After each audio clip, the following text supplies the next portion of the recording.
This conference will now be recorded.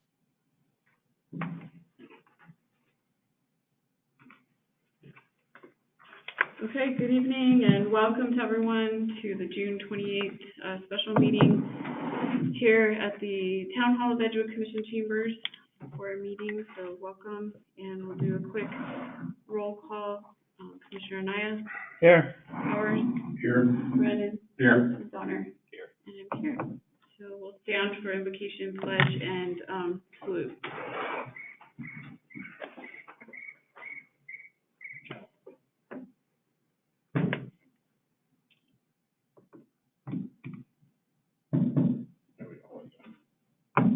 Okay. Dear Heavenly Father, Lord, we come to you just thanking you and praising you for another day, Lord. We just are so blessed to have the moisture that you've sent us, Lord. I just ask that you continue to send it our way, Lord. Lord, just help us to do your will in all things, Lord. Guide our thoughts and actions up here, Lord. Help us to do what's right for the town and what you would have us do. In Jesus' name. Amen. I pledge allegiance to the flag of the United States of America and to the republic for which it stands, one nation, under God, indivisible, with liberty and justice for all. I salute the flag of the state of New Mexico and the Zeta symbol of perfect friendship among many cultures.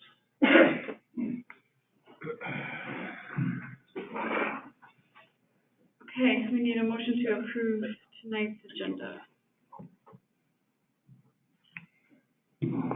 Madam Mayor? Yes. I'll make a motion to approve tonight's agenda. Okay. I'll second. It's been moved and seconded. Yes. So, if you could use the mic, would be great. So we're asking that the appointment of the Planning and Zoning Commission member be pulled from tonight's agenda.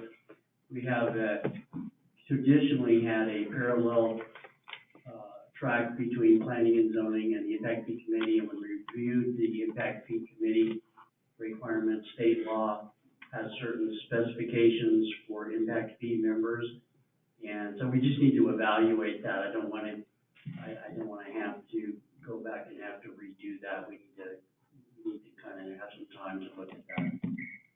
Okay. And then I would ask that we remove the minutes for work.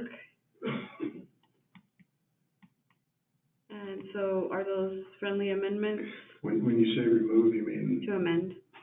Oh, just to amend them? To remove them from the agenda for tonight. Oh, for later consideration. Yeah, for consideration at the next meeting. Yeah, I'm fine with both. Okay, Same. okay. All right, all those in favor? Aye. Any opposed? Okay. Department reports. We have the IT technology report. Public comment.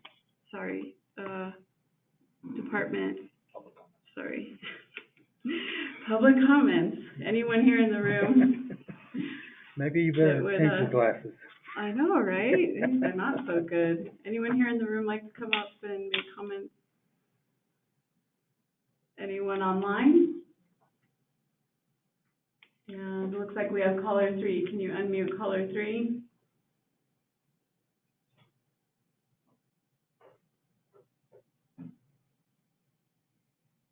Caller 3, do you have any comments? Okay, hearing none, then we'll go ahead and go to the IT department report.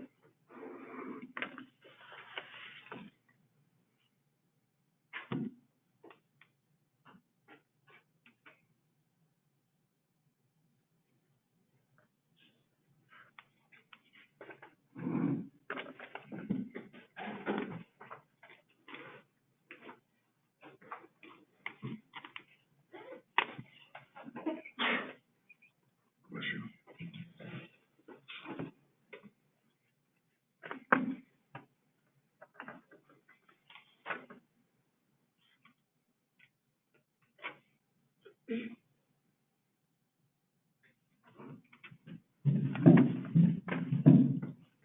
Good afternoon.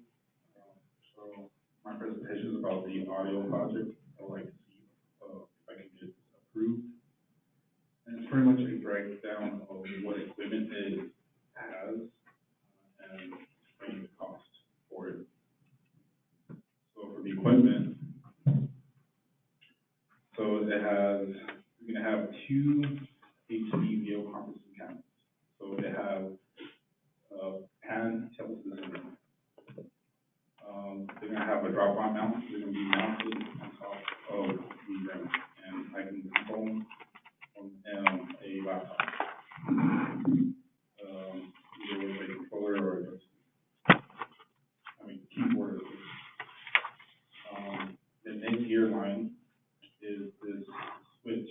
So the cameras are networked. So that reduces network traffic, because it's gonna be on its own network, and it's gonna reduce, but it's gonna have less latency compared to Bluetooth.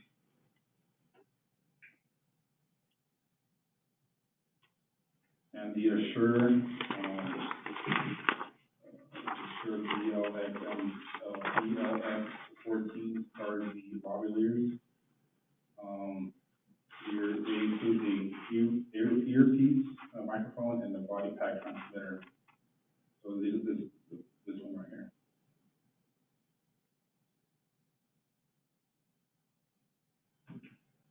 So more of the equipment.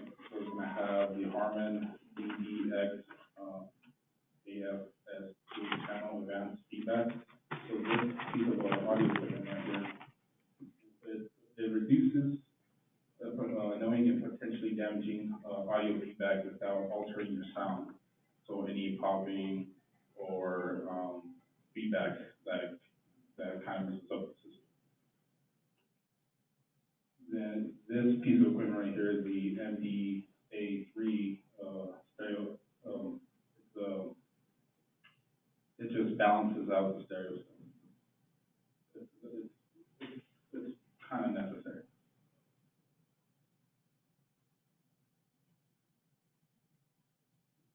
So the dual channel USB audio interface. So this is so I can get the audio directly from the mics to a laptop.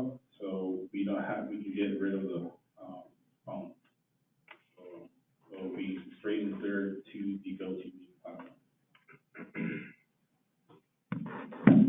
And the DTS Prime Level 3 stationary RF system is for the assistive listening. So by the requirements for these listening is have for a minimum of 50, you need 2 receivers. This system includes 4 receivers and 2 networks. So the area total is about 12 grand. This last piece is for ADA. Correct. So area total would be about 12,000. That is including with labor and 9,632 for equipment. This is all for installation, 3 grand for installation.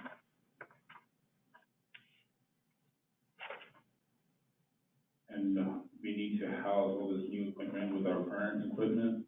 So here's one of the pictures. We need a little rack, some shelving stuff, a power strip, a place to store some miscellaneous stuff. So the area total is about 1,700.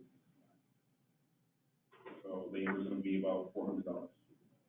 With just 1,359 for just all housing and stuff. This rack also makes it a bit secure because it has a lock. So that we can miss with these items.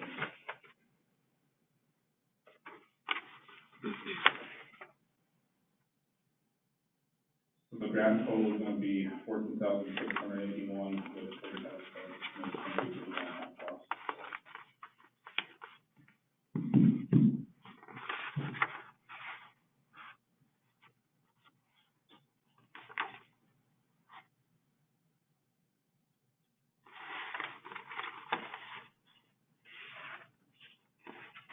Any questions? Where did you say those cameras gonna be put at? So one can be put up right there in front, and one over there, and we can just move to the public, to you guys, and for staff. Okay, so they're mounted up in the ceiling. Okay. Right, with network. Madam Chair, Commissioner Powers? Jesus, on the first page where it says equipment, you got the pan tilt zoom cameras. Are those, in the $12,000 total? And do you know what they cost, what the camera portion alone costs? Yes, they're about, check my notes right here. They're 1,800. And, did you talk with Tom Miguel about this? Yes. And what were his recommendations? He just pretty much said like the system, like taking the cameras, like the lavaliers and all that stuff, but he didn't have that much more input other than saying where to get stuff and where to place stuff. But I had to go get quotes, and I got 3 quotes, and this was the cheapest with decent audio equipment that would last for the town. And how did you arrive at this specification of equipment, choosing the equipment? I just contacted 3 of the sales reps, and based on that, I just decided on that. I didn't have no more input from anyone else. And the sales reps were, how did you choose which reps? We did some Google searching because it was kind of hard to find audio around locally. This one from Advanced Presentation Systems is locally, and they're. So does this replace all of our audio? No, so it will work with our audio equipment, so integrate with it. We're just adding more features to it to streamline the audio process. I see. We had a procurement from Ryan, I can't remember Ryan's last name, to assess some of this. Do you recall that?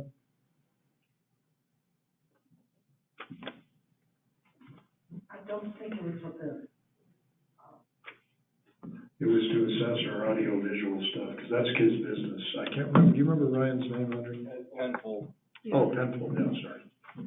I had also provided, a gentleman, from Moriarty that had been listening in on one of the meetings, and he offered to come and assist because he had done, the city of Moriarty's, system over there. Was he the same one that did the school board system? No, Okay. not that I know of, but did you guys talk to him? No, I have not. Okay. He seemed to know exactly what needed to be done. And the Moriarty system is the one they have in their chambers, right, their council chambers? For the city. Right, which seems to work pretty well. Madam Chair, I'd like to make a motion. Okay. I'd like to move that we table this for now until we get the input of the other experts that we had contacted and try to get some opinions from them as to whether this will work for us or not.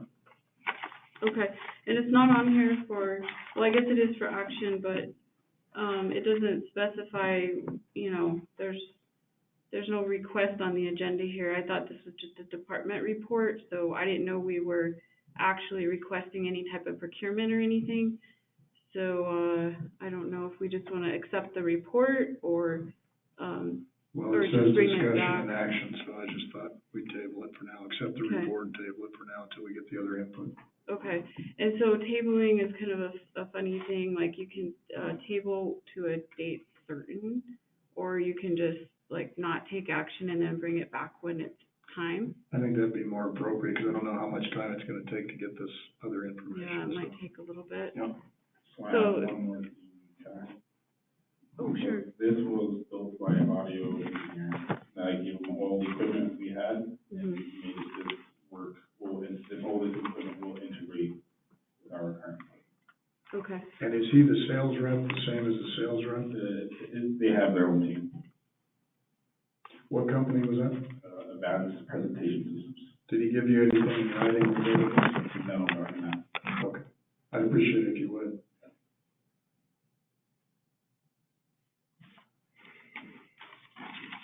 and so, but you had 2 other quotes also? Yes, well, they're kind of out of our price. Okay. Any other questions, commissioners? Did anybody second my motion? I thought that maybe we were just not taking action and then, Oh. bringing it back when it was time. Okay. Otherwise, when you table, you're supposed to table for a date certain, Okay, and then, so I'll withdraw that. okay.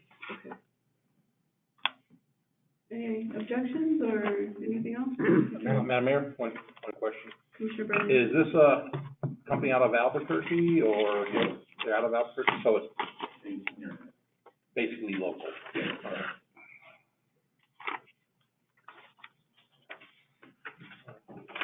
Okay, Madam Chair, Commissioner Naya.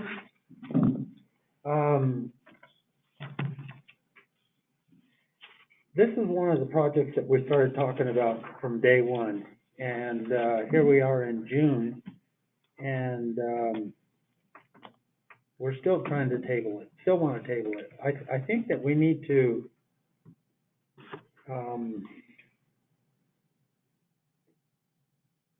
personally, I feel like we should move on this. I know that Jesus has done a lot of work on it, and, he has communicated with a number of people. So that's just my opinion.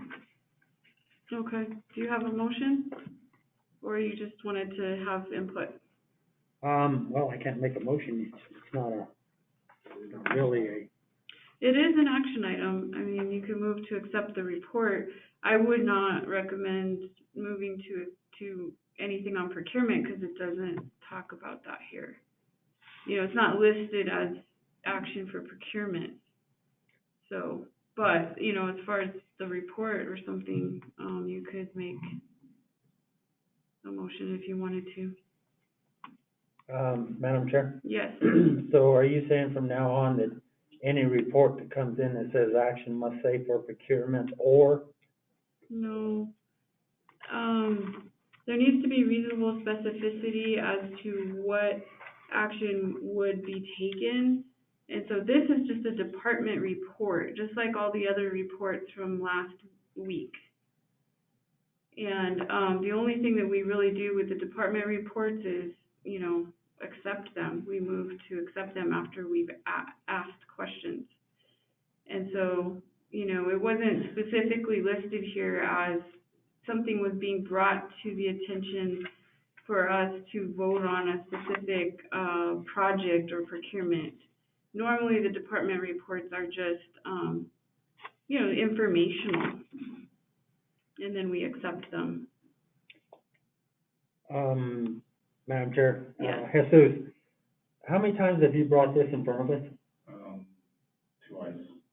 This is the second or third time?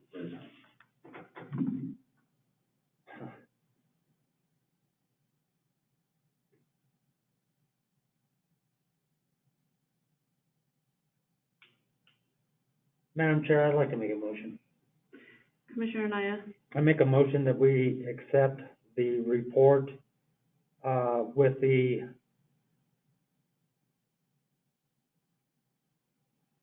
when the next report comes up to us, that it be placed under, action items.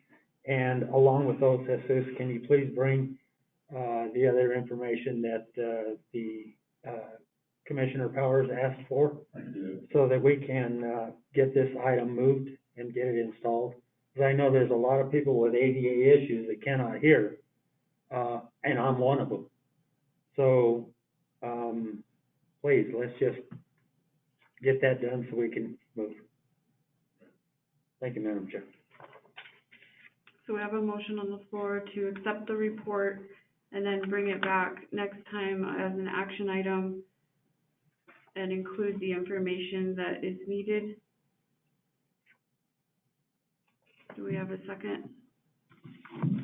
I'd like to do a friendly amendment if you'll accept it, Phil, to use, because Tom McGill did have a lot of input, and, tonight it's been said that he really didn't, so I'd like to bring him in on this as well. So that's part of the request for these experts and get another opinion. That's fine. Okay, so we have a motion and then a second by Commissioner Powers. And, as way of discussion, I guess my comment would be just to make it crystal clear that we are accepting the report, but not the procurement within it. Any other questions or comments and discussion? All those in favor? Aye. Any opposed? Okay. Matters from the mayor, I'm going to forego for the sake of time and pass on to the other commissioners. First up, we have Commissioner Donner. Okay, so I just want to start the conversation of some other partners that we might have in the economic development arena. Currently, we pay investor dues with Avita, but there are a lot of others out there, including New Mexico, NMED, the Albuquerque Regional Economic Alliance, and I think it's foolish to have all of our eggs in one basket. So,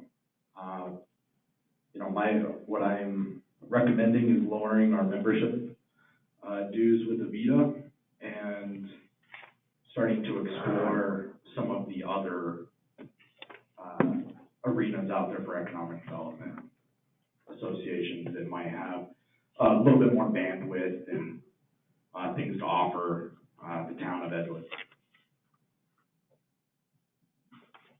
We've requested Avita to come out and report out to us. Unfortunately, they have turned down that invitation until I went and met with their executive board of directors. So I guess we're kind of in a holding pattern with Avita on that. I'm not the sole decision maker for Edgewood, so we pay membership dues, we pay for a service, and I believe that they should report out to us what it is they bring to the table for the town of Edgewood and what it is that they've done for us here in the past, couple of years. And I know that in the meeting a couple months ago, the other commissioners also asked for those things and they weren't provided. So yeah. Where do you want to go from here? I actually met with the director of the Albuquerque Regional Economic Alliance. They have a phenomenal, their infrastructure is beyond anything that I've seen from the economic development arena since I started in that sector. There's a lot that they offer in the way of resources to us. So I would like for them to come out and present to the town and to us what it is that they have to offer. And if it's okay, I would like to get your guys' buy-in on having them come out and present to us. Their membership dues are significantly less than what Avita is. It's $3,000 a year compared to $10,000 with Avita.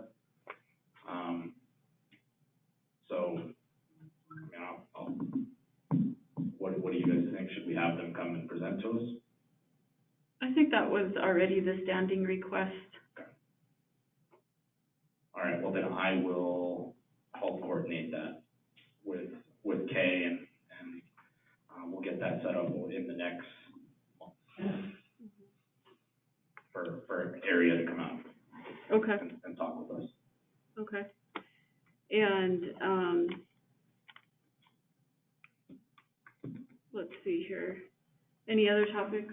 No, that's pretty much all I have. Thank you, Commissioner Brennan. Just want to go ahead and put out there, granted, we've got a lot of rain, we've got more rain coming, but there's still a fireworks ban in place. People need to be respectful of that, and also for what fireworks are legal, to make sure you are using those that are legal. All right, I've been seeing a lot of high altitude type fireworks going off with loud repeats, and I've been getting calls from residents saying that driving the dogs crazy.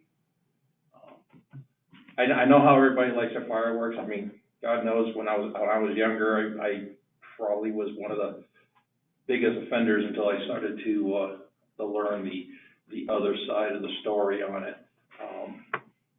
So we just gotta be more compassionate with our neighbors and our surrounding areas. I'd just like to ask the people just to stay within the guidelines. Okay, Mayor Pro Tem Powers.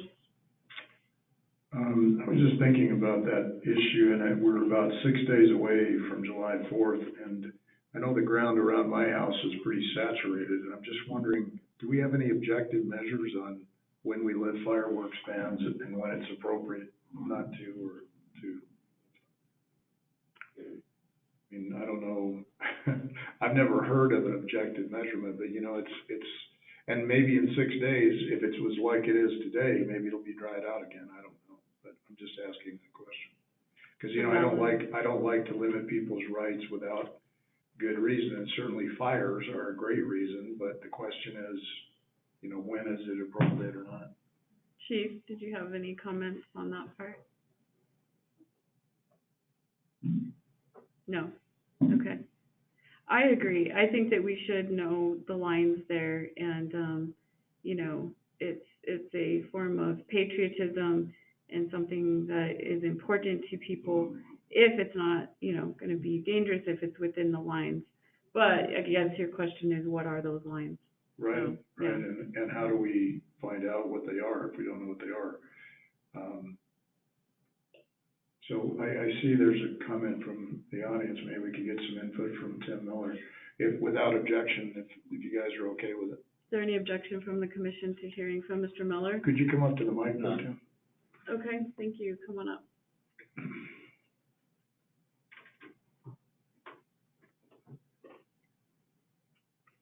would, just suggest that possibly get a hold of the Forest Service and also the fire departments locally. And then possibly they could give you some guidance on what's too dry or what's wet enough to let the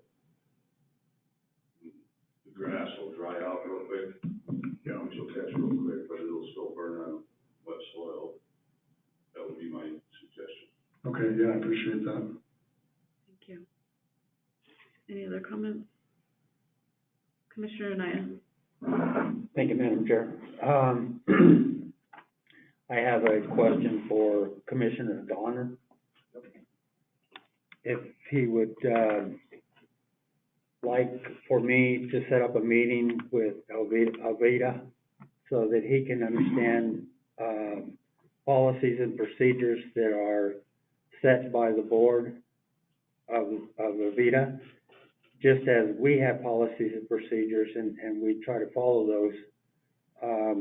They have tried, they have asked you to go down there and meet with them personally, and I don't know why it is that you don't want to go down there, but I think that if you would do that, humor the board and understand the policies and procedures of Aveda, then I think you would understand what their purpose is all about.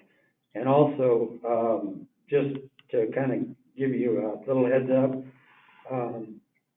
we as a group, the town of Edgewood is already part of ERA, and that's through Aveda. They're members too, and our member that sits on their board is Myra.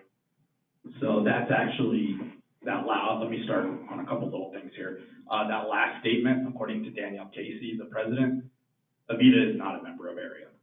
They send them invites to go to their meetings and stuff, but they are not a paying member of AREA. Secondly, we pay for a service. I understand how Aveda works. I'm not asking for things that they're working on now and things that are in process. I just want to know, like, they took off the reports from the last couple of years, so we have no data of what it is we're paying for.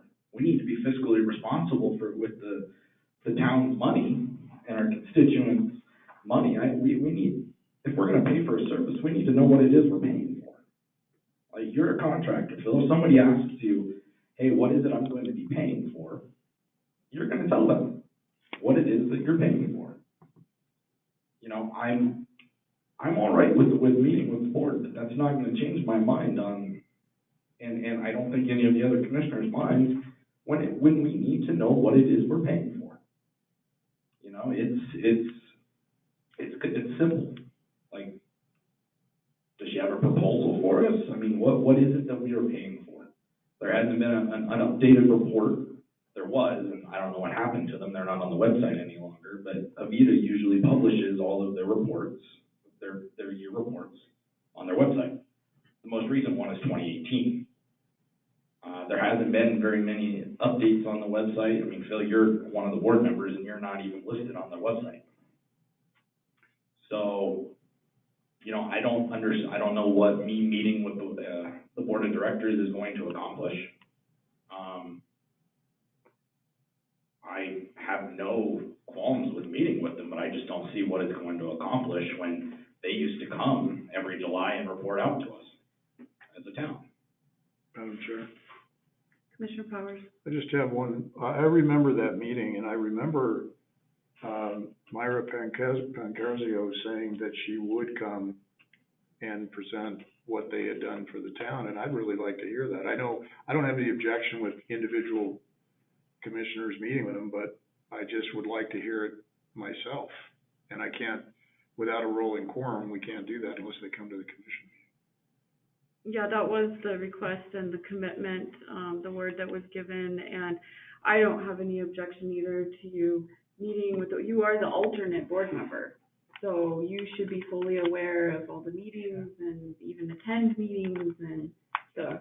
That's another issue. I was never given any of the meeting dates or anything that she said she had sent them. I'm not seeing them in my spam. Maybe Jesus can help me figure out where those emails went, but I'm not seeing anything.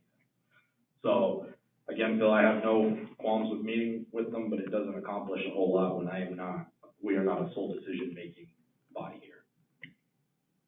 And all we're requesting is what they've done for us in the past and what it is our $10,000 a year pays for.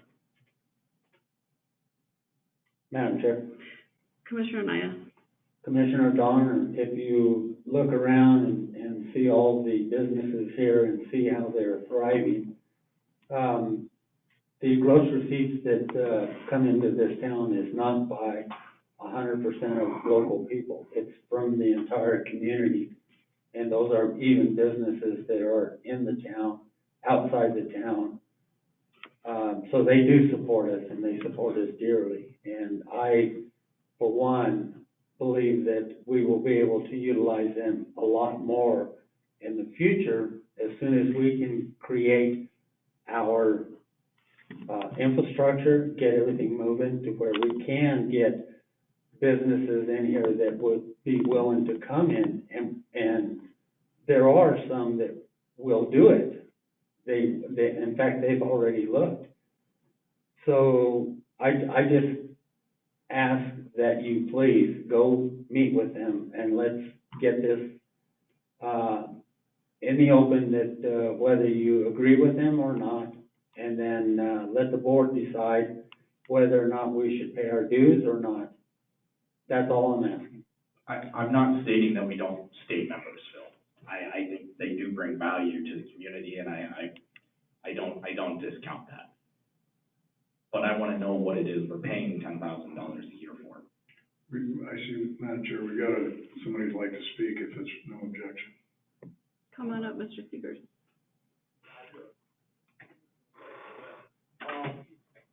I'm a local businessman in real estate. Can you? The commercial race figures. Okay.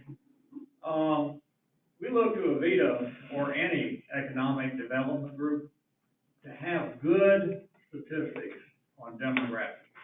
It is the most important thing we run into when we're trying to bring a commercial entity to town. Okay, now, they've been a little deficient in that in the past, but we got a new census now, and I would assume they're analyzing that no matter what entity you look at. make sure they can give us that demographic support. Because if they can give us that, we can talk about the income in the area, the things that, you know, various businesses look for.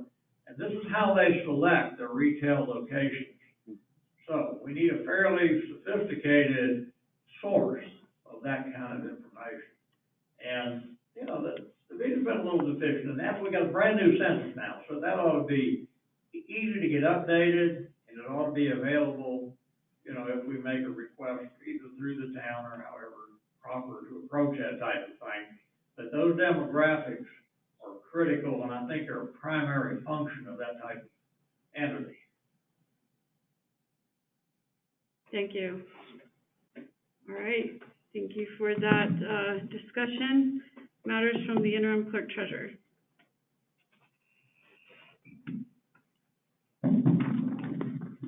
Mayor and Commissioners, in your packet, I have the detail that was sent to us for our, budget process to complete our final budget. The letter that we sent to the mayor from DFA, it outlines the next steps in order to finalize our budget. In looking at this, we would internally, Amelia and I will get the quarterly report finalized. That needs to go that we have the resolutions ready for adoption, the reconciliations done, and questionnaire that is attached for the budget work plan questionnaire. A lot of this we can handle internally, and we would have this all ready by the time we do our public hearing to adopt the final budget. We bring all that to you.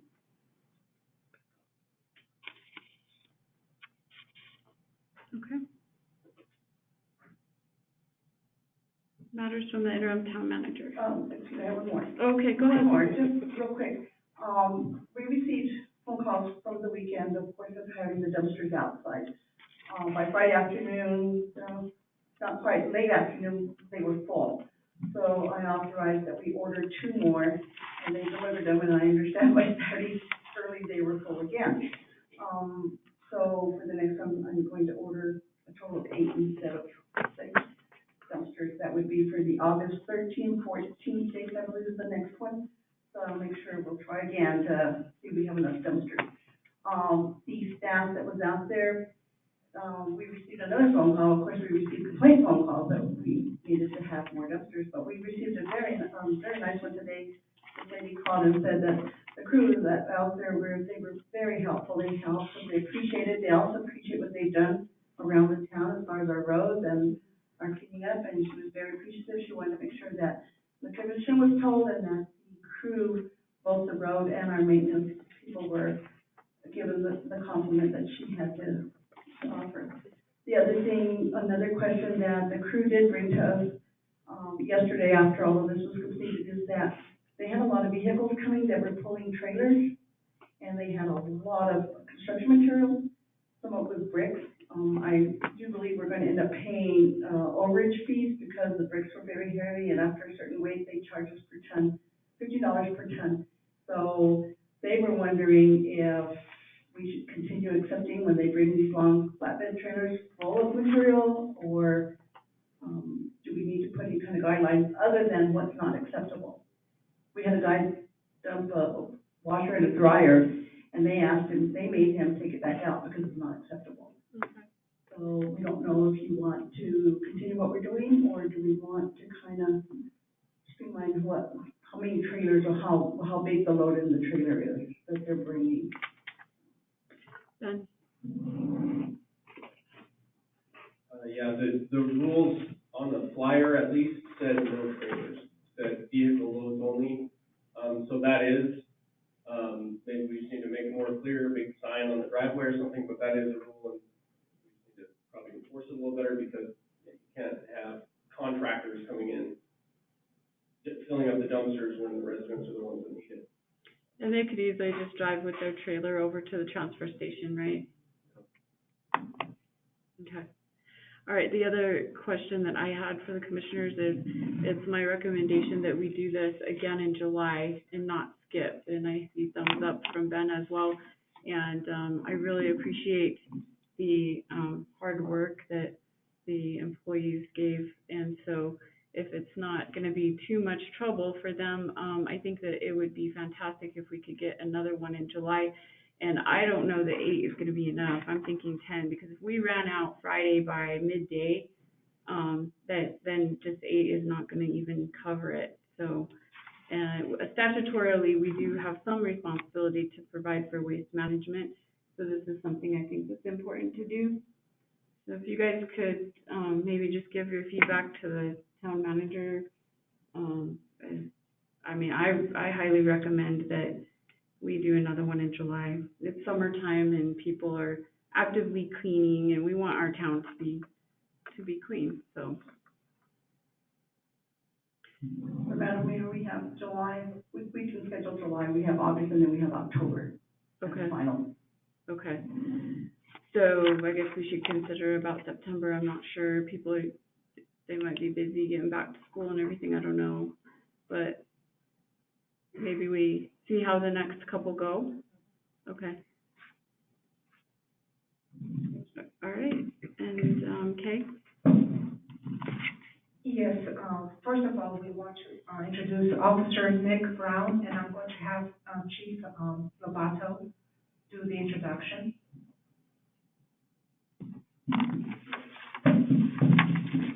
Madam Mayor, Commissioners, so like Ms. Kay said, I'd like to introduce to you our newest police officer as of Monday.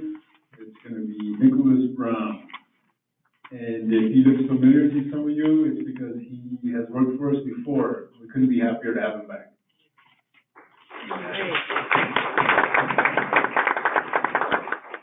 He has a very long speech that he read. I just want to say thank you for bringing me back on board.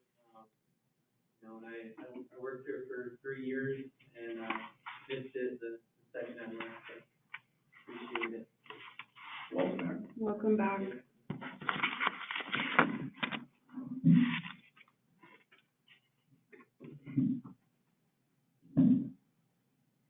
And I would like to start the conversation on the ICIP process for the town of Edgewood. Normally, the ICIP is due in October, but this year it is due in August. And so we have month of July to get the majority of the process going. And we know that we have a new town manager coming in July 25th. And so he will take up the process when he gets here. So for the most important thing is that we choose a date to finalize it, which is the public hearing and approval of the ICIP. And since the ICIP is due the 19th, but we need 2 days to input the information, the closest commission meeting we have will be August 9th. Are we okay if we choose August 9th as the date for the public hearing and the approval of the ICIP? Let me check. Is that a Tuesday? Yes, ma'am. Okay. And are we gonna be able to have a Saturday? I think normally we try to do Saturday for budget, and can't remember if we've done that on ICIP. I don't think we did that last year. But you're asking for the final, Yes. public hearing to make sure that it gets turned in time. So let me look at And my. also a date for public input, which should be at the very beginning of the process. Okay. Okay, so I'm fine with August 9th. It's after our new town manager is here, and I definitely wanted him involved in the process. So I think very familiar with the process of ICIP. Are there any other conflicts, commissioners, with August 9th for a public hearing for ICIP? I just have a question. Is that enough time? He'll only have been here a couple of weeks, the manager. And there's a lot to get familiar with in a couple of weeks. Fortunately, he attends the meeting. Yeah. And so I will keep them informed about what's going on. So you think that's enough time? He felt that, he can, pick up the, whatever he needs at that time, since, he's attending the meetings and listening, and I will inform him of some of the decisions or some of the public input.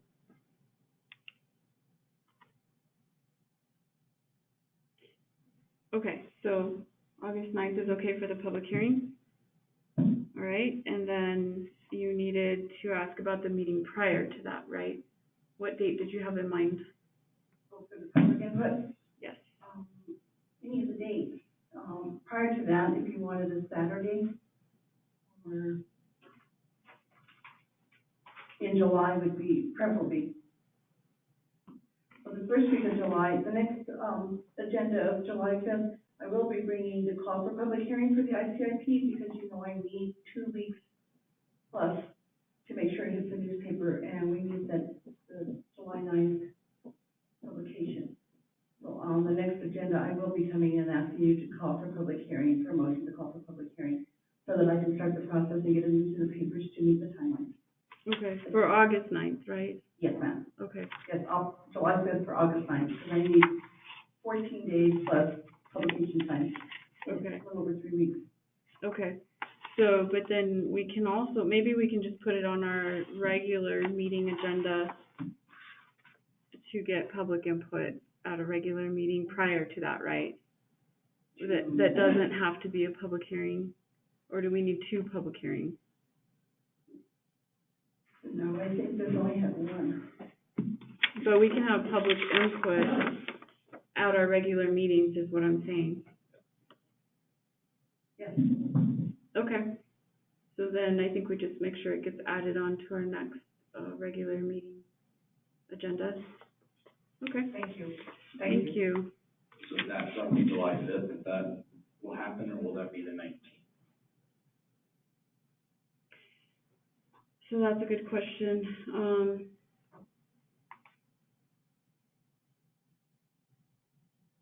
I guess we'll keep our meeting on the 5th, even though the holiday is the 4th. Is anyone gonna be out of town the 5th? I'm hoping. Seriously. Because I was thinking about, not having that particular meeting, but if anybody else is gonna be gone, I mean, I can make it work, but. Yeah, I'm hoping to be in San Diego. And we have to have 2 meetings a month.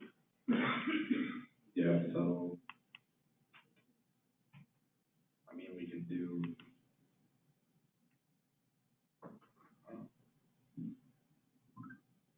What about 12th of July?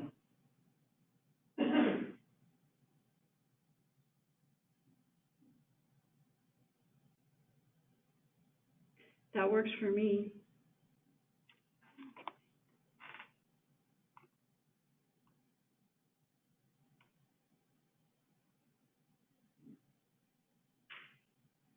We can cancel our meeting for the 5th and then meet on the 12th and the 19th. Yeah, that would. Okay. What do you guys think? It's a good plan. So the 5th one? It would, but it sounds like everybody does want that. Okay. Because I was gonna say, I can call. Sounds like we're gonna meet on the 12th. 12th. yeah, Okay. 12th and the 19th for the month of July, correct? Right, and then, let's see, I know right now we're set meeting every Tuesday, so what do you guys want to do about the 26th? Just wait and see if we need it? And then not have it if we don't need it? Yeah, that'd be the best thing to do, I think. Okay. Yeah, I think unless there's absolutely something pressing, I think an every week thing is unnecessary. Okay, so just to recap, we're gonna cancel the regularly scheduled meeting July 5th due to the holiday.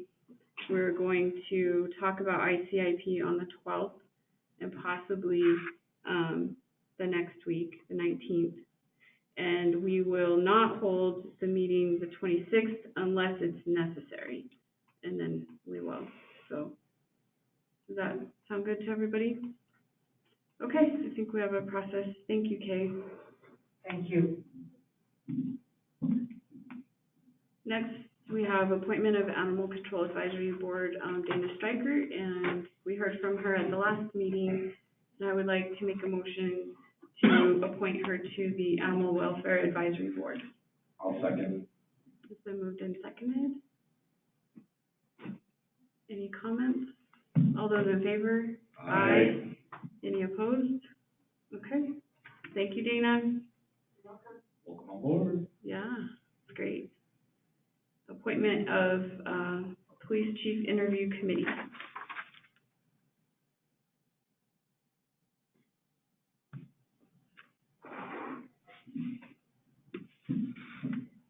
So we had talked about this at the last meeting and had brought up, specific names that could serve. And is that something the commission is prepared and ready to vote on? Are we gonna have a list of nominations from the town manager, or how's that gonna work?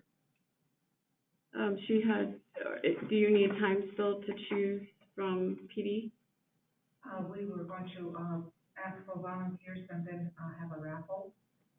Pull the name from the group of volunteers so that, it would be an equitable way of choosing, a member from the police force. Okay. Okay. Yeah, that's a good idea. And any others, commissioners? Because I had already named, Tim Miller and Susan Simons that were two community members with backgrounds that wanted to serve.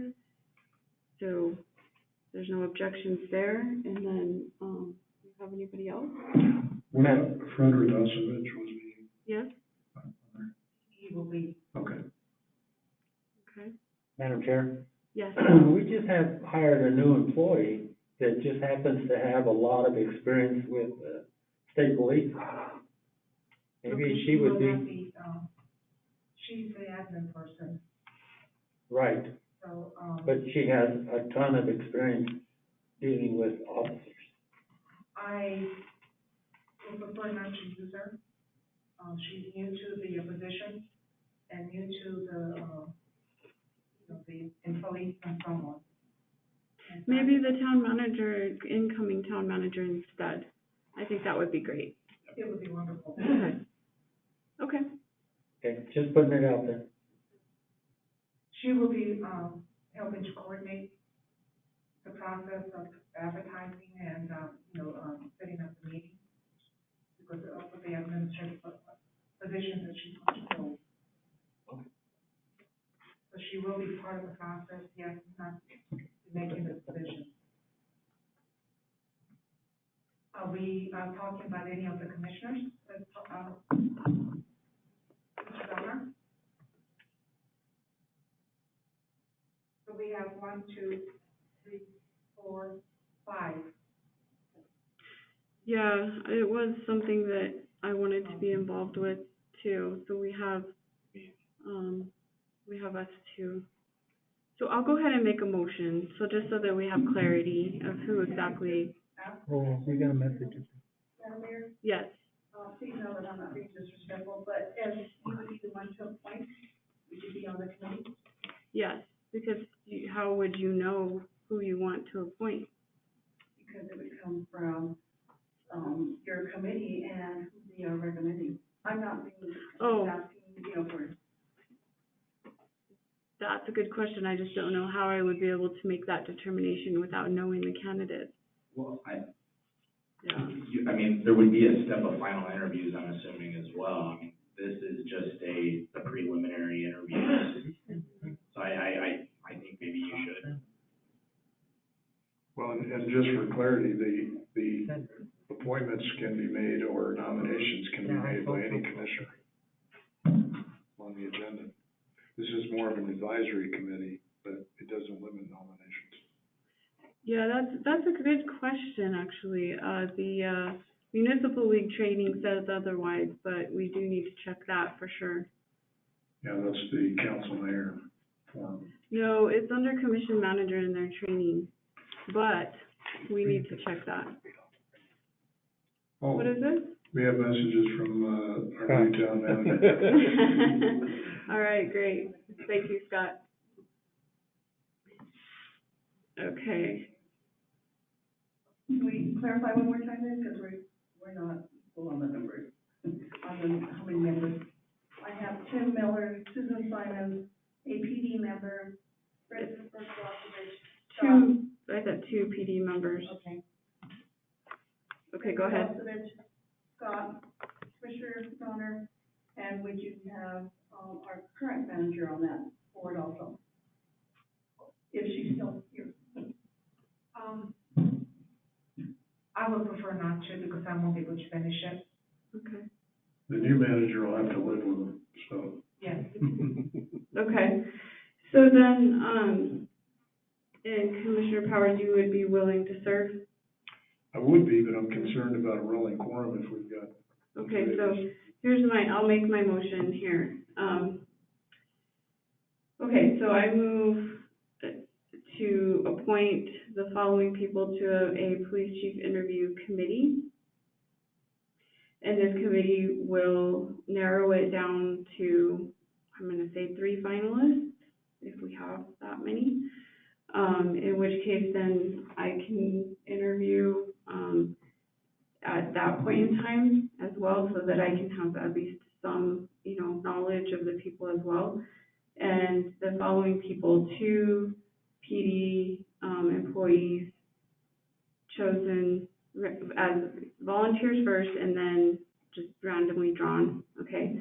Town manager incoming, so Scott Sensenbauer, Susan Simons, Tim Miller, Fred Radosevich, Commissioners Donner and Powers. That's my motion. Second. Okay, any other discussion? All those in favor? Aye. Any opposed? Okay. Next is D, introduction of Mr. Michael Lenz. C. Oh, no, we removed that one. We amended the agenda and removed that one. I'm sorry. That's okay. Brad? Yes, Madam Mayor, members of the commission, I'd like to introduce Mr. Michael Lenz, if he'll come up as well. Michael has tremendous experience for this position. He's a longtime Edgewood area resident, home builder, developer, and for many years a building inspector with the Construction Industries Division. He did retire 3 years ago, and semi-retired, yeah, from CID, we'll put it that way. And so when he came in to vote, we actually got to chat, and he expressed an interest. I think we're very, very lucky to have Michael. His experience has been invaluable just the 2 days that he's been here. I will tell you today, he solved the mystery of the missing porta potty in about 30 minutes. And it's a long story, but it has a happy ending. I wish you could see Brad's face when I came back. He said, "How'd it go?" And I said, "You have a crew that goes around picking up dead bodies." And he just gave me a funny look and I laughed.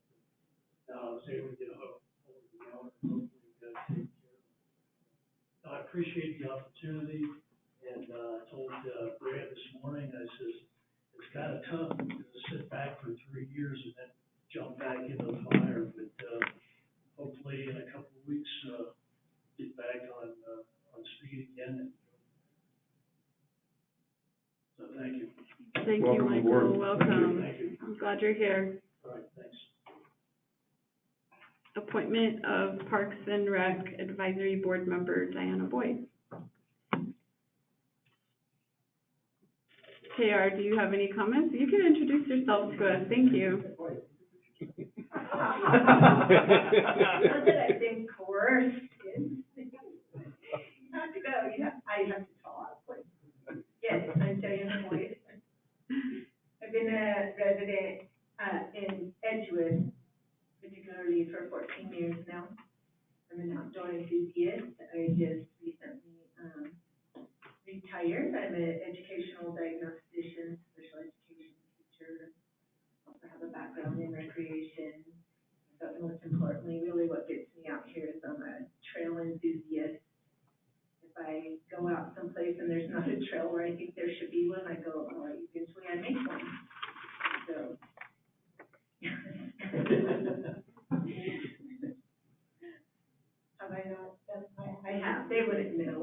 point them out to them, but I will stay and I'll let them know.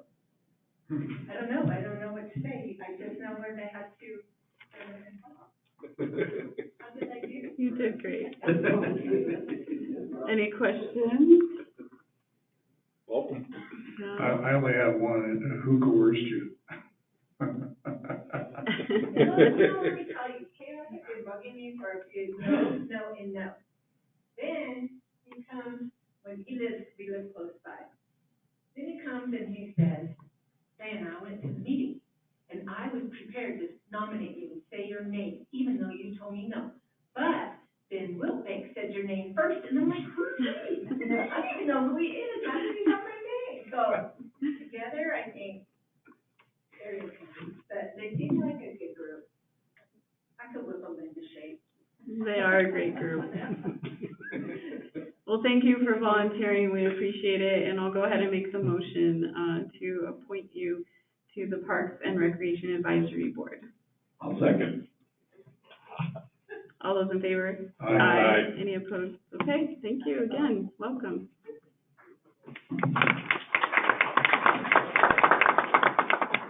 Next, open space site and facilities policy and procedures for Venus Park and Pavilion.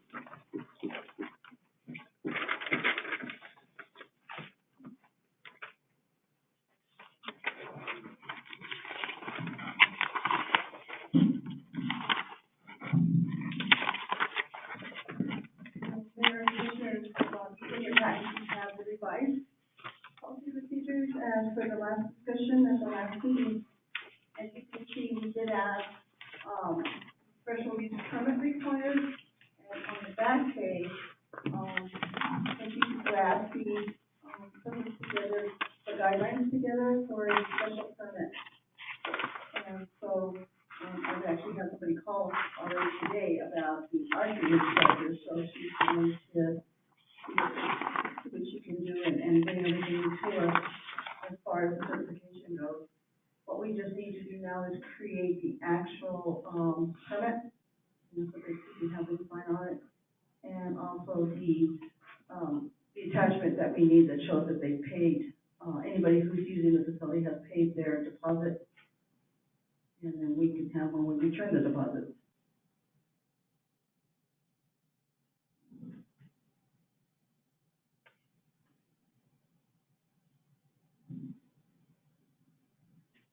So if you'd like clarification on the certification for the archery, the certification that's identified here is the lowest level. It's a 4-hour online course. It deals primarily with how to safely set up an archery range and those safety factors. And it's a 4-hour course and it's $40. So it's not a difficult or onerous, certification to achieve.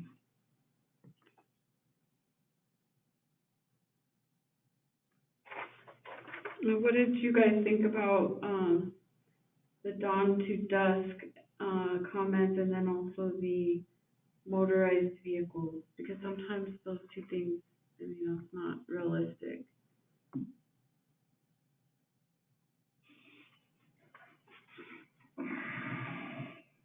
You're gonna have to give us guidance on that. I have mixed feelings about that. I know that there's been, motor vehicles allowed on. Conference will now be recorded. On the facility, but we do need to protect the facility as well. Okay, Commissioner Brennan? Yeah, I know in motorized vehicles, I guess we've brought some on, and we've had some of the events, and there's some fairly large vehicles. The one thing is they need to stay on the outer perimeters. They can't be going across the field because if the ground is damp, like right now, they're gonna sink.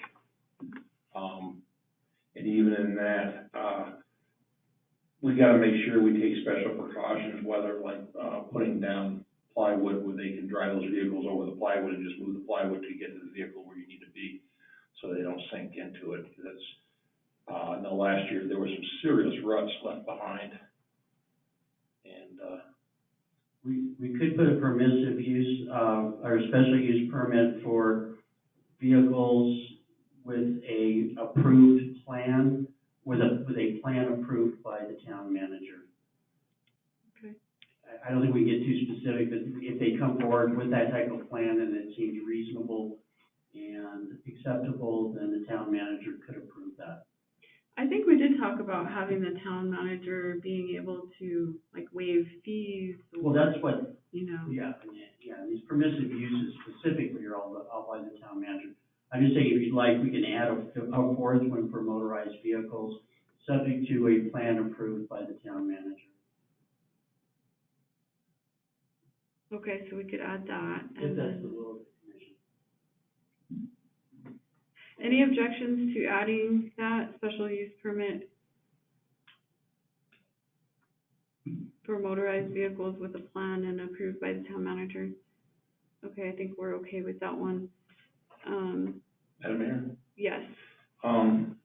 With the areas of special use permit required, I think for Entitled C, it should be, the wording should be slightly changed. The following activity are prohibited on town property except where allowed via special permit. And that way there would be no, question. Because it's kind of contradicting each other in the statements. But if you throw that one statement in there, it clears it up. Yep, I agree. And the mayor and the commissioners, the only thing we had done in the past was very cautious about the field and then driving on it, because we have our sprinkler system and the sprinkler heads. We didn't want damage to those, so that's kind of why we had gone with the ATVs not going on the field. And I don't know how deep the lines actually run, but we do have the sprinkler heads on top. So we've always been cautious with tents and jumpers, you know, and letting them know we've got our system out there. Is that just on the soccer field? Yes, sir. Madam Mayor? Yes. And yeah, that would be where, when they apply for that special permit, the location of the sprinkler heads would have to be identified, rather with, a flag or, landscape paint. I prefer a flag that's just pull it out when you're done. That way they know exactly where they're at and they're not gonna be running over. Cause yeah, I know it doesn't take much weight on one of those sprinkler heads to break them. And would the deposit cover that if there was damage in the special use permit? Do you increase the deposit if they're gonna do that? Because that seems like a higher risk and higher cost damage. I really don't know if the deposit would cover that. We could maybe then add to this that they would be responsible to pay for the damage and we would give them the invoice. Have them sign on that permit, I don't know. Yeah, maybe on the permit, it could include, you know, something like if there are any damages that they're responsible for them to reimburse them. Well, I just know by experience that if you bust one of those, you have to dig it all up Oh. and replace it. So it's, They need to be clearly marked if it's gonna be allowed, Yeah. so. and I think you would have to have it in that a damage waiver that it's broken, they are responsible for it. I used to keep my whip in the fast about being on the field. Madam Chair? That they're not responsible? Know that they are responsible. They are, right, yeah. Well, you said waiver, so I wasn't No, sure, they- but yeah, I think on the permit, they can sign that they're responsible for any damages.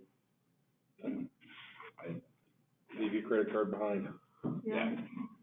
Okay, Commissioner Naya? Why would there even be ATVs on the soccer field? I think it's any vehicle and I think they're got food trucks and. Well, Madam Mayor, I think you can answer that question.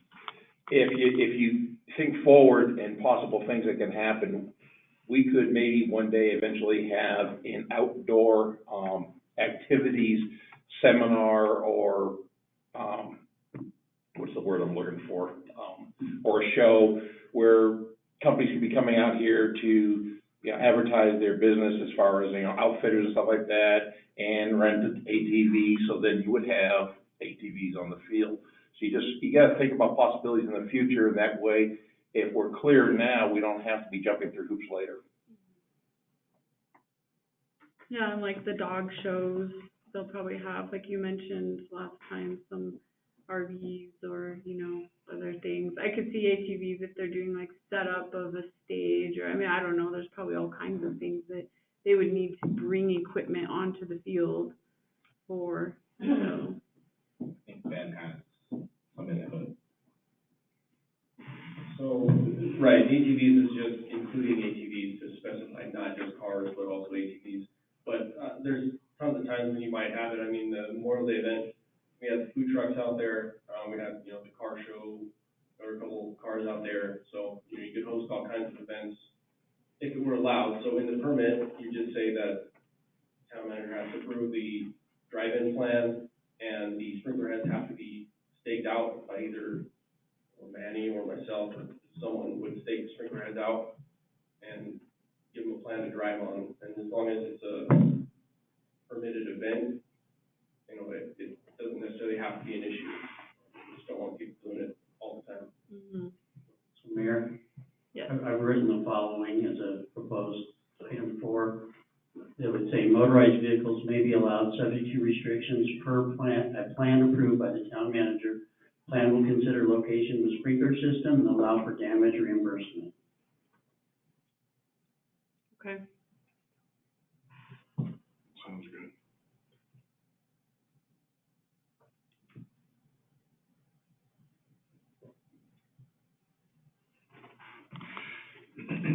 And what do you guys feel about the, use, at the top it says use the facility is from dawn to dusk. However, I know that there's, you know, for example, community, wants to do a dance or something. I mean, you know, even our events, Brews on Bachelor and others are not always, you know, just ending at dusk. So I think we probably need to strike that. I mean, you can keep it in there, but add in, you know, per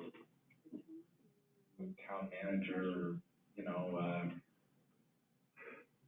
from dawn to dusk, unless otherwise specified in the. I think it's just a lot of red tape. I don't know. My preference is just to strike that phrase up at the top. I don't have a problem. I disagree. I think you need to have it just, because that can cause a lot of issues. So when they come and request, they have these hours, right? So Well, then you just, you specify it in the permit that they're applying for, because they have to apply for it. They tell us the times that they're gonna be operating out there. right, that's why I'm thinking that we don't need that. I think you keep it in there. You need it for the general public, otherwise. Yeah. So the public use of the facility is dawn to dusk for normal events, but I mean, when people call to reserve the pavilion, they can reserve it until 9 if they're allowed to. The main issue is we have power over there. I live across the street, I see all the time kids go in there, turn all the lights on at midnight, party in the pavilion, stay till 2 in the morning, having a fun time.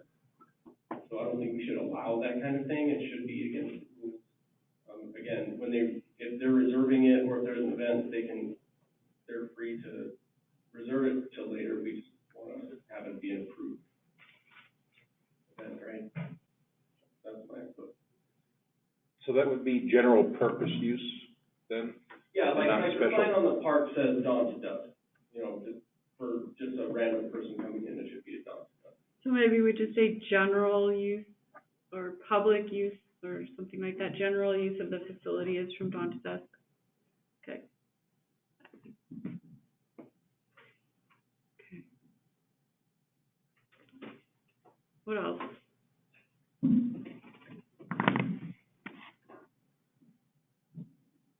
Madam Chair, Commissioner Naya? I have a question on the dawn to dusk.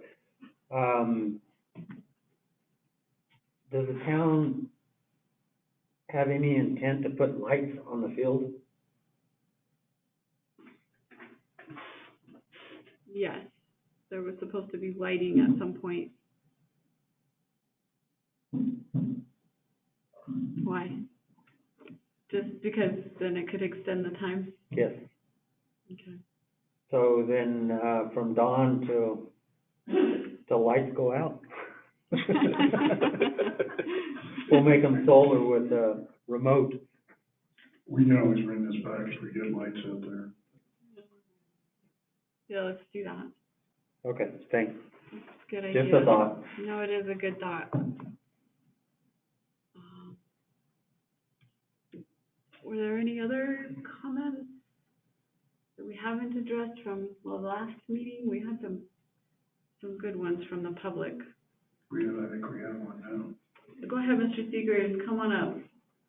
Refresh our memory if we missed something here. I think, Parks and Rec did a great job of taking the previous document and then coming up with answers for a variety of things. And allowing more stuff to happen, because I think that's what we really want to generate there, and more use. I really don't have much objection. I do think number H, where we have to make a reservation no more than 3 months in advance. And there's been, there might be some venue that does its planning way ahead of that, and that might make us non-competitive. A solution for that might be that, over 3 months, they put up a deposit to tie it up in advance, like $1,000 deposit or something, which is refundable if they show up and have their event, but it's forfeited if they do not and have tied up our property and we turn somebody away or something because they've tied it up. So I think a little, flexibility there might be a good idea. Because like I say, there might be some folks out there and events that we eventually would love to have and might repeat every year. Okay, and when we do that, and it might be a decent sized event that grows and, adds to the economy around here, shops at Walmart, does whatever, good sized events like, and fills the motel and restaurants. But those type of events probably occasionally need to get organized more than 3 months in advance. So I just like to see a little flexibility there. The deposit's a possibility. I'm a little confused about the business license. We did bring that up before. And, if we have our Chamber of Commerce Town Expo, Business Expo, does every single participant that's there, and we will have like a builder who's just meeting people, and telling about his wares, and he may or may not be a resident of the town. We want a lot of people to come to these things, okay? And there's consequences.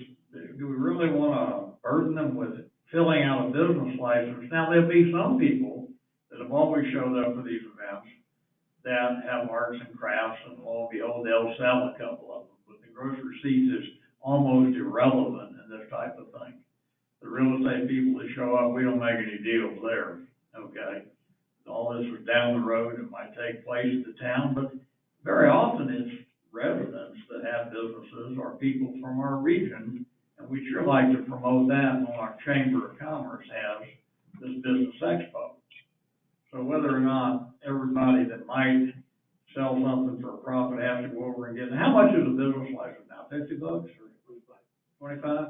There's also what's called an itinerant or a vendor's license.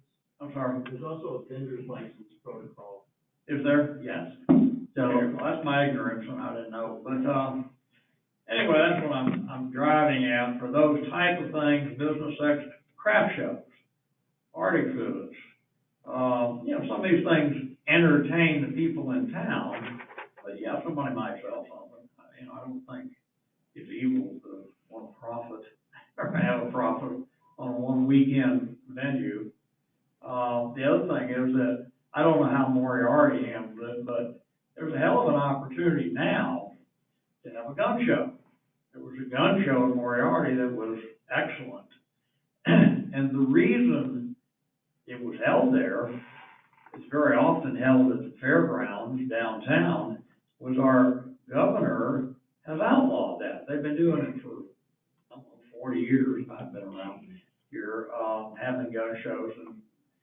State Fairgrounds, and all of a sudden, that was snatched away, no gun shows.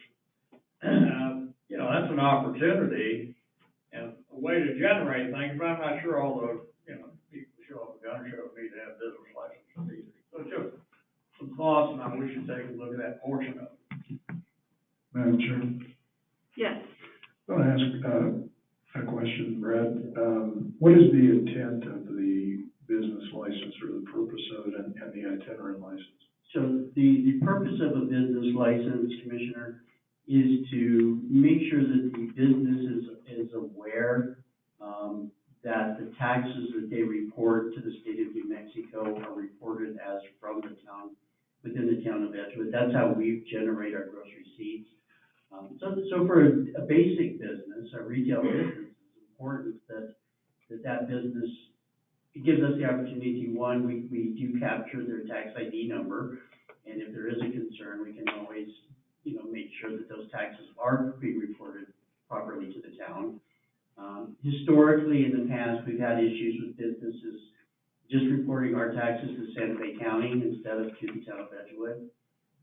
And so it's important that we do capture the taxes that are due to us. The vendor's license is more,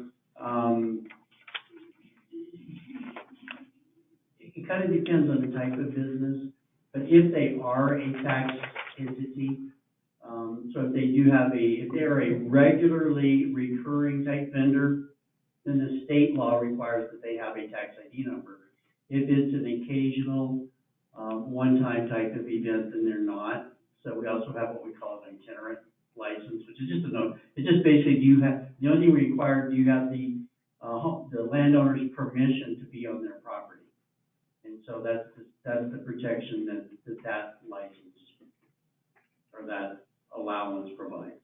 Is that the only purpose or benefit, is that it requires notice, or the permission of the landowner and proof of that or something? For the itinerant, yeah, that's correct. There is a sub form that they fill out, and they're supposed to provide us with a signature from the landowner saying that they have permission to be on their property. And as far as the tracing back the revenue, so that it's reported into the town and the town captures its share, I remember trying to investigate that a little bit, and it looked like an extremely difficult process through Tax and Rev, because they have these kind of secrecy things going on. You could probably answer that. I went through this in a previous administration. Yeah. But I think Stephanie probably. It's a very, it's a confidential report that we sent to the town, and what I would do is go through it and find our town businesses, and then see if they had their license, their business license in place, and then also it would show what months they paid their taxes under the town's tax code. But they very cautioned us that it was very confidential because, you know, they don't want the public knowing how much taxes they're paying from each of the little businesses. I have not seen any reports anymore in going through the files, so I don't know if they've discontinued that process and letting the municipalities have them.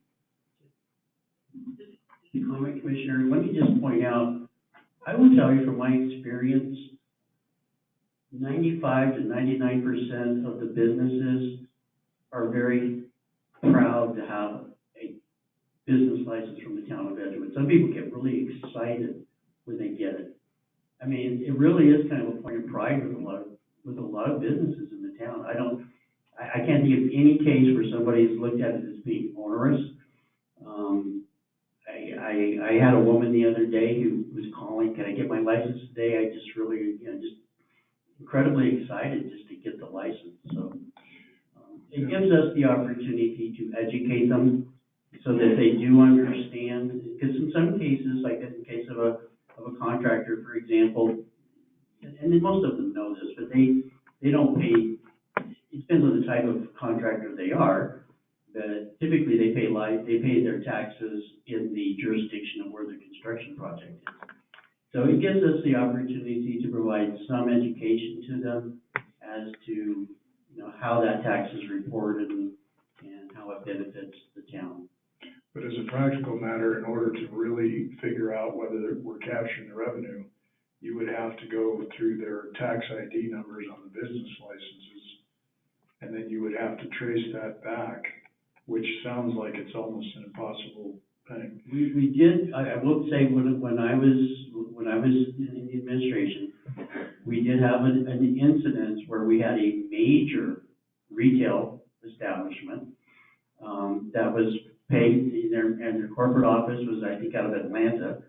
And well, all of a sudden, we saw a significant drop in our gross receipts tax, and then, it came to Kroger was basically paying taxes for the Edgewood store to another jurisdiction. So there are some cases where it's extremely, important and noticeable. I mean, in most cases with small businesses, we wouldn't know that. How did you become aware of that?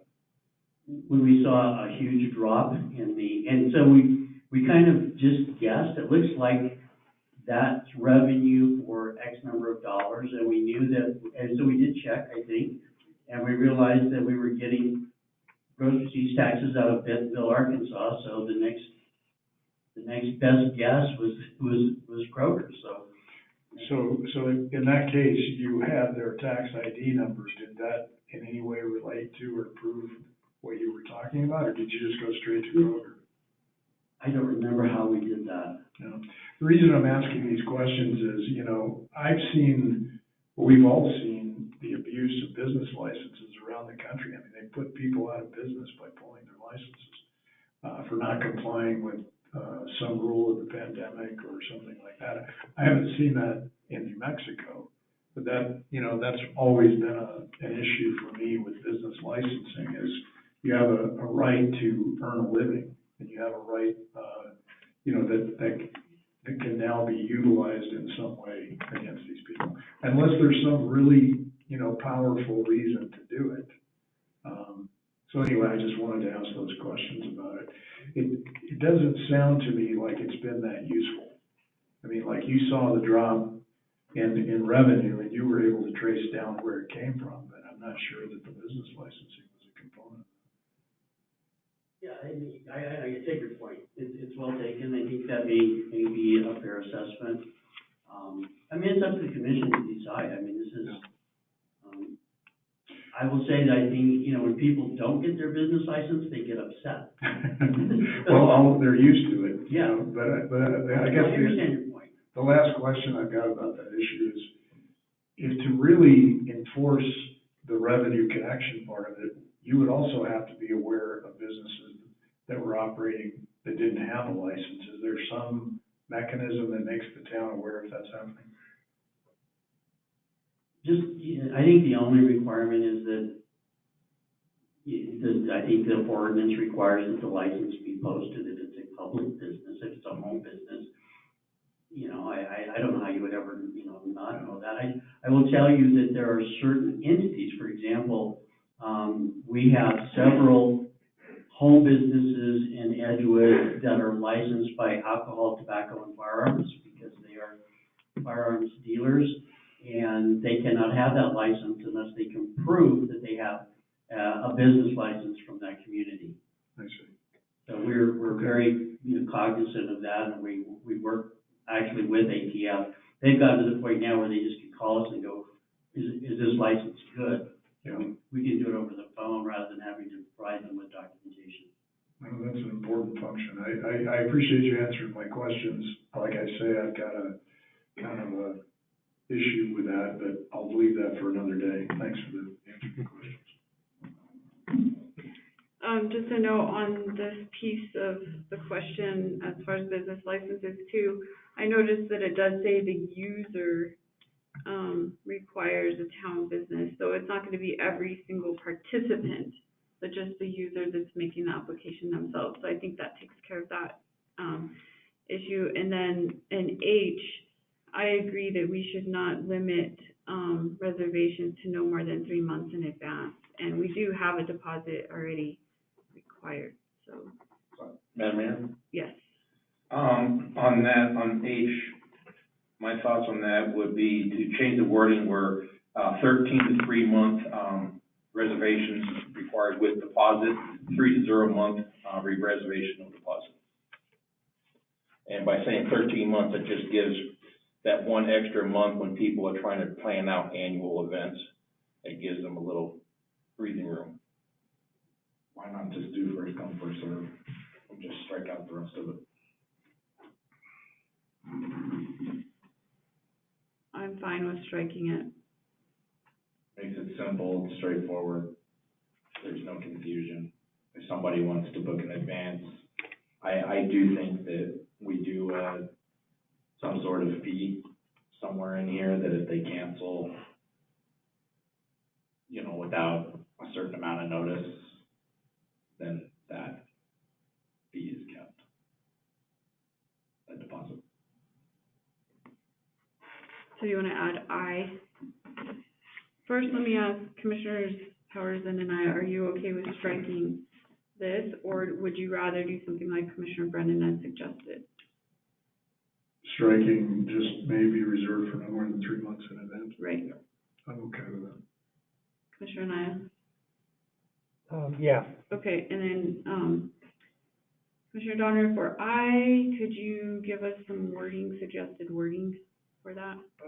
Yes, if deposit is taken, if it's not canceled within X amount of days, and that I don't know, 30, 90, it's not canceled within a certain time frame, that deposit is kept by the time of that.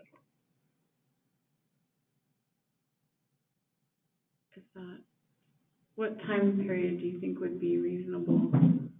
Well, I'll tell you what's been happening too also is that they're reserving the place, and so they're blocking it all day, and then they're calling and they're changing that to another date, so we're having that issue already within 2 or 3 week periods. So somebody else might have called and we said, oh, I'm sorry, we've already got it blocked out for this particular day, and they want to change it to other days, and that's happening monthly. Lately, we've had a lot of those. I've been taking those calls myself. I've known that those are coming through. So somebody calls, and we don't have a way to get back in touch with that person and say, oh, now it's available again. It was the pavilion or the field. Sometimes they want both. So what Commissioner Donner is saying about charging an additional fee, if you can, a cancellation fee, maybe, something, because that's happening right now. Or I think he's saying if the reservation is not canceled within, let's say, a week, then we keep the deposit. Well, I think it has to be, I almost think you have to tier it out too. Because there's smaller events, weddings, things of that sort that are gonna be different from like the Celtic Festival, for instance. Just using that as an example, I know the Celtic. But we only have one tier of deposit, so. So I think there has to be, I think we need to tier out the deposit. Okay. I know it sounds complicated, but I think as we're growing and as the Venus Park starts to get larger and larger, I really think we need to start considering having different tiers of deposits. For large events, I think the deposit should be a little bit higher. $200, I don't feel is, and I don't know if that's a fair deposit amount for large events. Smaller events that are, you know, very long, hours long, I think that's probably a fair deposit, but for ones that are gonna go days on end long, 2, 3 days, even a day of the entire day, it has to be a little bit. And if I may add, the $200 deposit, if they're staying into the later hours, they're using electricity and or sometimes the water, the $200 may not cover their use. And I understand we're not trying to make money off of it, but there, you know, we do, again, we don't want to go that close to the anti-donation clause. Well, I think that's kind of covered in the rental fees that look pretty reasonable. But let me hear from the other commissioners. Do you want a cancellation penalty if they don't cancel within a certain amount of time? Which then it has to be tracked, and do we want that piece of it? I think there should be, because it's not fair to the other people that they can cancel at the last minute without notice, and then nobody gets to use the facility. So for maximum use, it would be good to have some sort of cancellation, so they'll do it ahead of time, and then someone else can use it. Okay, so are you in favor of that, Commissioner Naya and, That's got a comment too.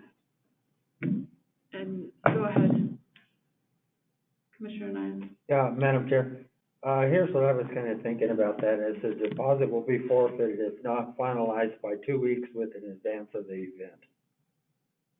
That gives 2-week notice to put it back, or to open those days. Would that be sufficient amount of time? I think so. I was even thinking a week, because sometimes you don't know if somebody gets sick, or, you know, I was thinking a week, but. That's why I said 2 weeks, because, most, especially the larger events, are gonna know whether or not they're gonna be able to do the function. Okay, go ahead, Chief. Madam Mayor, Commissioners, just so you guys know, there's a few public comments that keep popping up. I don't know if you guys want to take a look at them. Sure.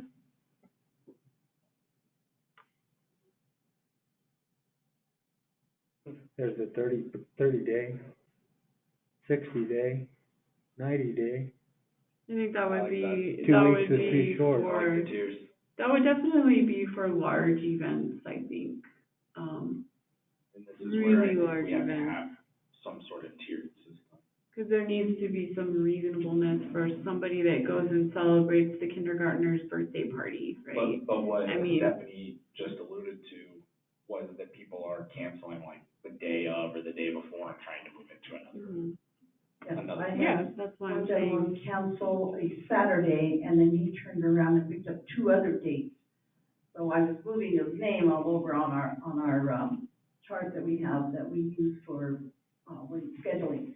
So he, you know, and it was just within a few days. That's happening now too. So question, when they are booking multiple days, are you charging them the $200 deposit each? No, so far, it's only been, I haven't had but 2 groups now that are going for several days. Most of them have just been more of a single day activity, weddings, parties, birthday parties. We do have that AKC coming up in November, and that's a 3-day. And then, I do believe it's the Celtic, her name, she had called and asked also, and they were looking to reserve in November also, and it could have been the Celtic. Where they do demonstrations, am I correct, with, fencing? Is that the Celtic celebration? Yeah, the Celtic. The Celtic, I'm sorry. I've never dealt with them before, but. Madam Chair, yes, I know Linda Burke has a lot of experience with these events, and she's made some comments. I have a question. Is it all right if we, without objection, we could have her answer some questions?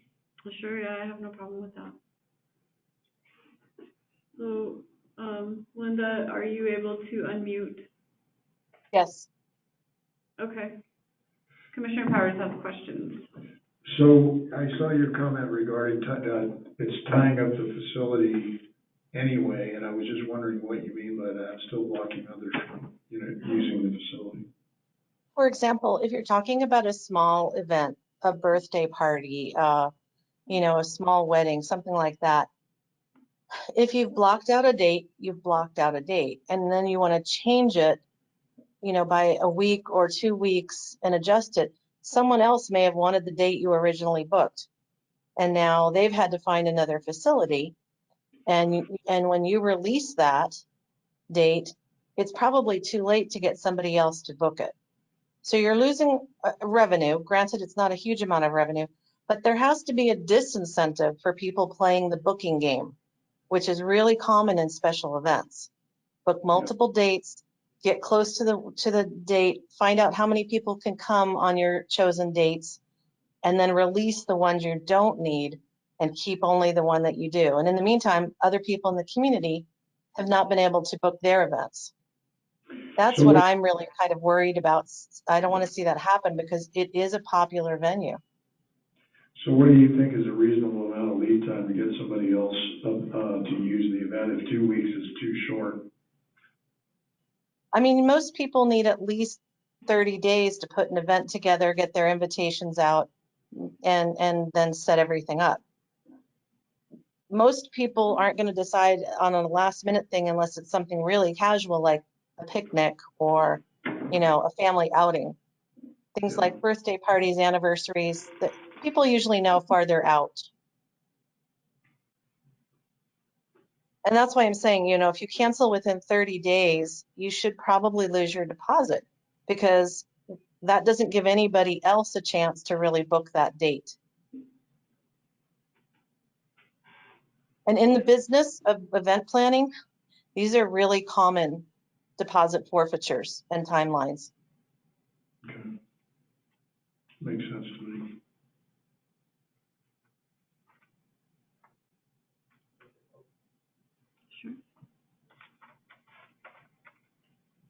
So I agree with Linda about the 30 days, but I did want to just mention the deposit is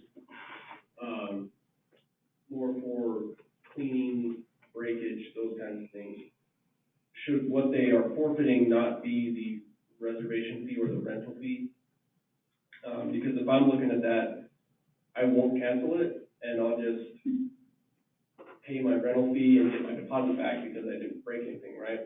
So in my mind, either we need to clarify these fees, or what they would lose would actually be the rental fee, or maybe you just straight up call that a reservation fee of, you know, $50 for 1 to 4 hours, $100 for 4+ hours, and they don't get that back unless they cancel X amount in advance, but not necessarily the deposit. That's just my thought, because to me, the deposit is more for if there's damage or excessive use of the water or electricity or something like that. Or that they could forfeit both the use fee and the deposit. That way they're not gonna game the system like you were saying. Yeah, and like she said, if you're, when do you charge the fee? If they reserve, do you make them pay within a certain amount, or they lose the date? Actually, we've just started the deposit fee that was recently approved, so as they're calling, we're telling them you need to come in and pay the deposit fee. When we create the form, then I wanted to identify by what date they have to pay that deposit. And they have to do that per time they book it, right? Not, so if one person reserves it for 4 days, they have to pay each time, right? So that, I'm just trying to say that would alleviate the issue, like she was saying, where someone's reserving it every single Saturday in July and then canceling all at once. And they have done that. They're booking, and then they find another, and they say, well, you know, I want to book it so I don't lose this date. And they're still looking for other venues, other facilities to rent. So we've had them tell us that in the past also. Yeah, but I see what Ben is saying, and I had the same thought, that if they are booking multiple days, then that's spread out, you know, then that's multiple events, and they need a deposit for every single one. So that's that part. And then, I also was thinking, you know, if there is this penalty, why would you say that you didn't use it? Why would you tell the town that you didn't use it, right? Right, that's why you should just lose your reservation fee, because that, you had to pay that no matter what, right? Yeah. Otherwise, you would just. Because your Not deposit is cancel. really for damages. Right, because they get their deposit back, right? So Correct. as long as there's no issues, so then if I'm a person and I reserved it and I'm not gonna go, I'm just not gonna cancel because I don't wanna pay that extra $200. I'm just gonna get the money back afterwards. So people have to go and pay. It's almost like you're promoting people to not cancel it by doing that. The deposit should be to hold the date as well as for damages, and then you pay your event fee within a certain amount of time prior to the event. And so then if you change your date, right, and you don't pay your reservation fee or your use fee, you're still going to lose the deposit. Basically, you've got to have a disincentive in there to not play that game. Losing $25, $50, $100 even doesn't matter to people who are booking larger events like weddings or anniversaries or things like that. So, I mean, I used to work in that business, so I've seen it done a million times. Just like what Stephanie was saying, people will book multiple dates and then they'll cancel out the ones they don't want because they're out shopping other venues. And maybe Venus Park is their fallback. And we don't really want it used as a fallback. Okay. Okay, commissioners, we've been on this topic for quite a long time, so I think we need to either get a motion, get something passed, or send this back to the administration for more work. Okay? So it's looking like commission wants to send it back for more work based on the feedback for tonight, which is completely fine. So we'll move on to the next item. Is the Emergency Operations Center PowerPoint presentation, and this is just something that I had requested to be in the packet and for the public to see. It's already been presented at a prior meeting.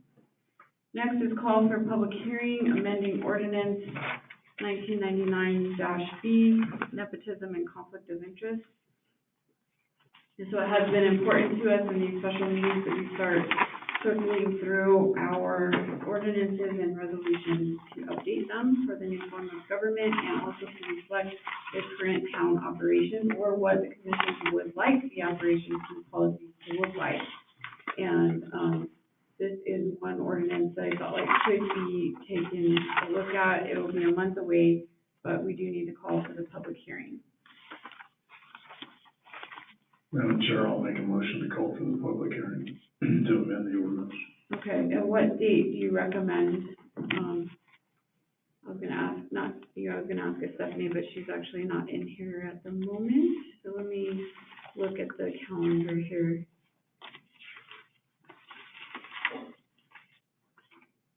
I guess that would be for the 19th, so July 19th.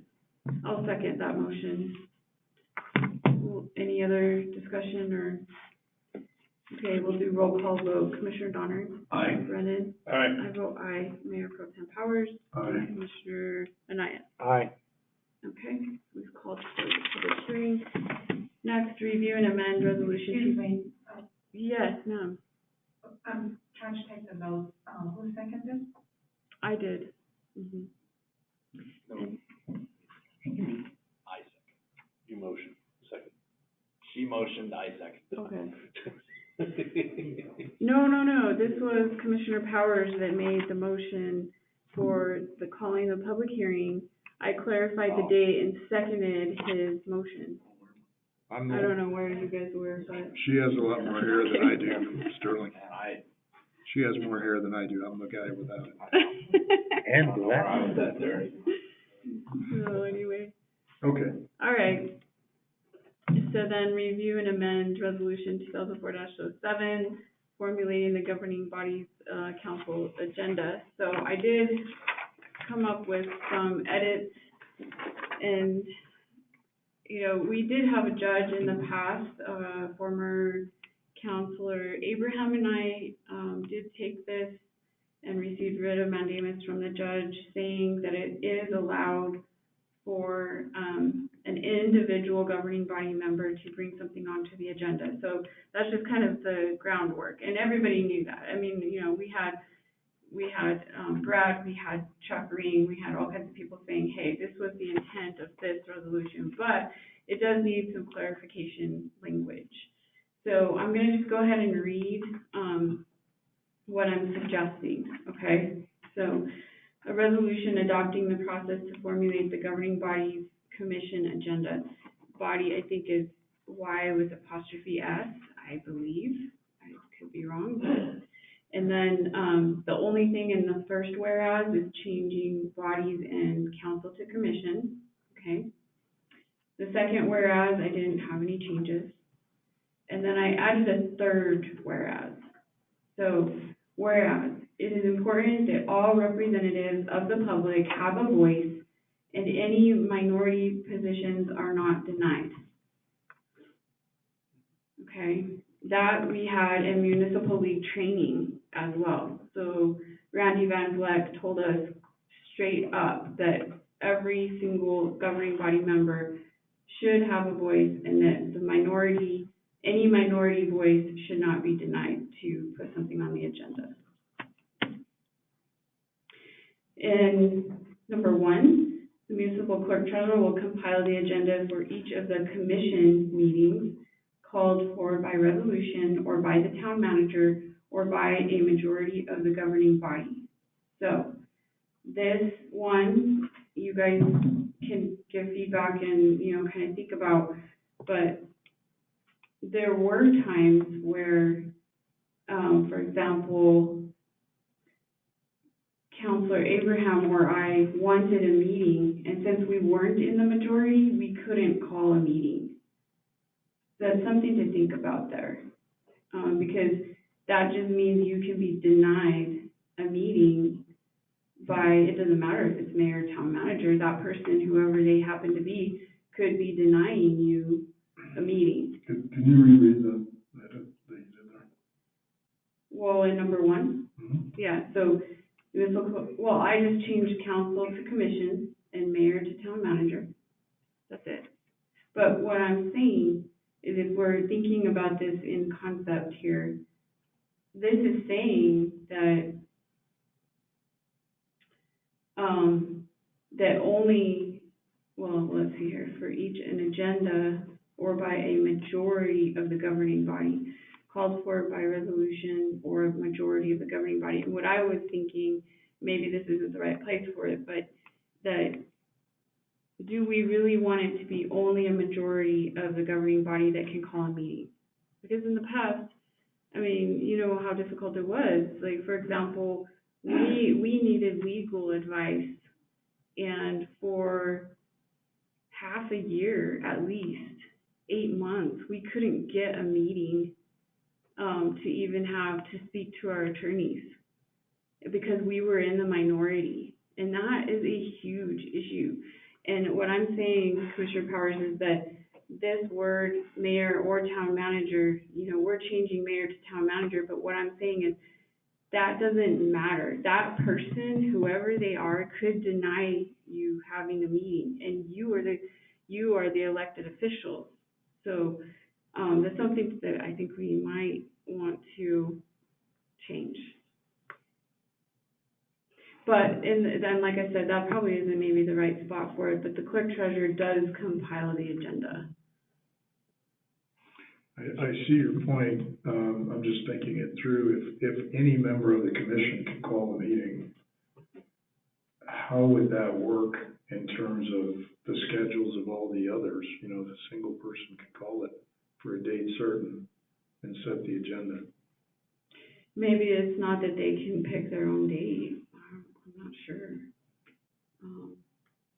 I mean, that's a good question too. Madam Mayor? Yes. Commissioners, in the past, we did have that happen where, the counselor at that time, counselor was on a special meeting. And so it was for me to then contact everybody else and try to come in with specific dates. And then we, go ahead and advertise for that special meeting. So, I like the concept because it's really in the spirit of commission manager, and it gives the voice to the minority and can't be suppressed. A voice can be suppressed, which is the whole idea of anybody being able to put something on the agenda. Yeah, and the question comes up, you know, how do you get a majority of the governing body to agree to a meeting without a rolling quorum? Well, you could put it, any of us could put it on item on the agenda to call for a meeting, right? Madam Mayor, isn't that what the clerk treasurer would be doing then? So there wouldn't be a rolling quorum. Right. She's contacting and or the manager contacting and communicating with the commissioners. Yes. So you wouldn't have a rolling quorum. The other thing that occurs to me is that you're not gonna suppress a voice because anybody can put anything on the agenda, so all it would do is delay to the next meeting. You couldn't call a meeting before the next meeting, you could put it on the agenda, so it couldn't be suppressed. Madam Mayor? Yes. Would the wording work if we just said, resolution or by town manager or by any member of the governing body, date set by town manager?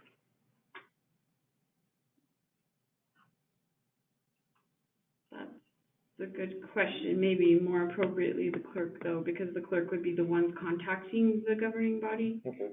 Yeah. So we could say, or by any member. Are you guys okay with that? I don't know, I'm kind of divided on it. Maybe we ought to put this off for another day. I mean, you know, when I think about it, the intention here is good, to not suppress any voice. But if all you have to do is put an item on the agenda, and it's gonna come out. Does it really require, you know, give the authority to one person to be able to call a meeting, which could create a lot of chaos? Well, I mean, that's, I guess, the risk that you have, but they are a representative of the people, and so what if there's something that needs to be addressed, That's urgent. right? That can't wait till the next meeting, is what Right. you're saying. Which we have every week, so I can't imagine that. I mean, there were instances, well, I know, right? That's why we started having them every week. No, there were instances where, Counselor Abraham and I could have definitely needed a meeting. There were personnel matters, there were legal matters, and these things were just, we were completely shut out. And I just think that, for me anyway, having that any member of the governing body with a date set by the clerk is fine.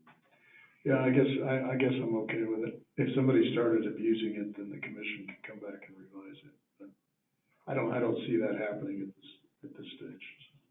Okay, so then next, the municipal clerk treasurer will compile the agenda based on input from the town manager. And then I changed council to commissioners. And then I added some parentheses, individually or any combination of members. So this is the sticky one where, you know, I think even the judge was kind of like, this isn't written exactly the way it should be. So we needed to just clarify that it was individually or any combination of members. Or can we just say from any commissioner, because that way it covers it?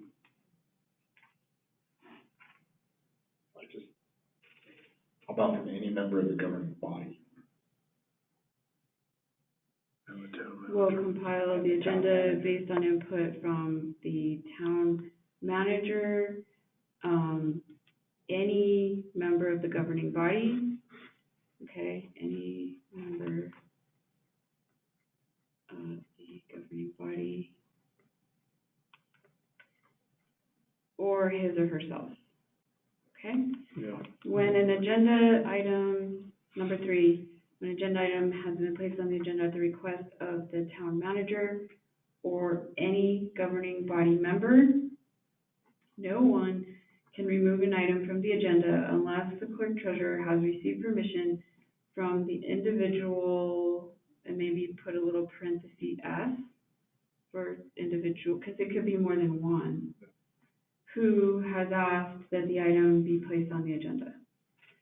Number 4, the clerk treasurer may add or remove items received from the public or committees, and I added /boards, because in all actuality, we have advisory boards based on time constraints for each meeting, except as provided in item number 3, meaning that they have to have permission from the person who asked that it be placed on the agenda. Number 5, agenda items must be received by noon on the Thursday prior to the regular commission meeting. And that's it. I've got one suggested edit, on item number 3, second sentence, no one can remove, and I'd like to add or edit an item from the agenda unless the clerk treasurer has received permission from the individual that asked for the item. Remove / or edit. Remove or edit, yeah. Yeah, that's a good point. That's great, because we were asking for things even after the judge made that decision for discussion and action, and the game that was played was to take off the action. So then they would say, okay, gosh, well, I guess we have to put it on here, but then they would not allow any action. And, you know, So- semantics are important in how you frame something, how you say it, what you call it. So I think it should be an expression of the person who put it on there, what they really want to say. Yeah. Madam Chair, Commissioner Anaya? I'd like to look at item 1, item 1 again, and then, Don't we have to have 72-hour notice? We do, but that's covered in our operating resolution. So that doesn't need to be placed under N1? No. But we do cover that in number 5, where it says agenda items must be received by noon on the Thursday prior to the regular commission meeting, because we try to get the agendas posted. The goal is Thursday evening. What if it's a special Yeah, meeting? that's where I was just gonna go. Oh, sorry. Go ahead. It's okay. If we're looking at a special meeting, let's say for an example, we just had a meeting on Tuesday and something came up, we had to have a meeting on Friday. So the 72-hour notice would definitely play there.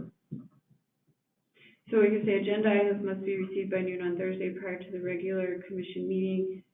Or 72 hours prior to any special.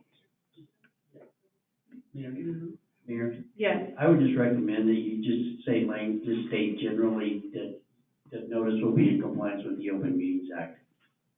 And then you don't have to, because you have to anyway. I mean, if they were to give it to us in the, 73rd hour, then that's only 1 hour to get the agenda posted, so that's not even reasonable, right? And I just had a thought, if a future commission comes in and they change the meeting from Yeah. Tuesday back to, let's say, Thursday, like, they're gonna have to rewrite this again. Yeah. So how could we state that just to, I mean, I think it's good to have clarity on our schedule, the Thursday prior to the regular meeting. That's okay. For receiving agenda items from the individuals, right? Or do you guys think that it should be closer to the deadline? The real question here is, I understand the Open Meetings Act, how, of course, we're gonna need to be in compliance with that. The real question is, do we need to leave time for the administration in between the time it's requested and in between the time, to the Open Meetings Act 72 hours? That's the commissioners, do we want to limit anyone to that time frame? If we don't, we can just say that items will be, posted in accordance with the Open Meetings Act. I think that's probably. And we probably don't even have to say that, because, yeah, we don't have to say that. We could just strike number 5. But what that means, again, is that that's putting the administration under pressure, because they're gonna be receiving You it can at do the... things by policy rather than by resolution. And give some flexibility. If it's a special meeting,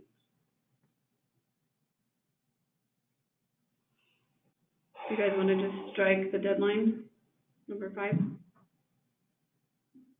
Madam Mayor and Commission, if I may also, past experience is that instead of putting an actual date, but like Brad suggested that we go by policy, there have been times when that agenda is changed 3 or 4 times and we've already gone out to post, we have to go back out, pull it, change the items on the agenda and go back and post. And I've had them do that 2 or 3 times. I made that mistake this past Friday. It had been posted. I forgot something that was very important. She had to go pull those agendas again. So as far as administration, we appreciate deadlines, maybe not in a resolution, but we've done that before where we make 2 trips out there. So we need to be able to know when, hey, this is the deadline. We're not changing the agenda. I'm sorry. Because and then when we're trying to wait for items to come in for our packet, since I've been here, there's been numerous times that we're here till 6:30 trying to get your packet together so that we can get it posted on the website. So yes, it's been difficult on administration, and I've been very fortunate because I know I can put up this agenda and collect the items that staff has been willing to stay and assist me, including our manager, Brad guys even help run copies on some of it, so we can hurry up and get the packets out in time, and I can get it posted on the website. So we need some deadlines, and that we need to stick to assist.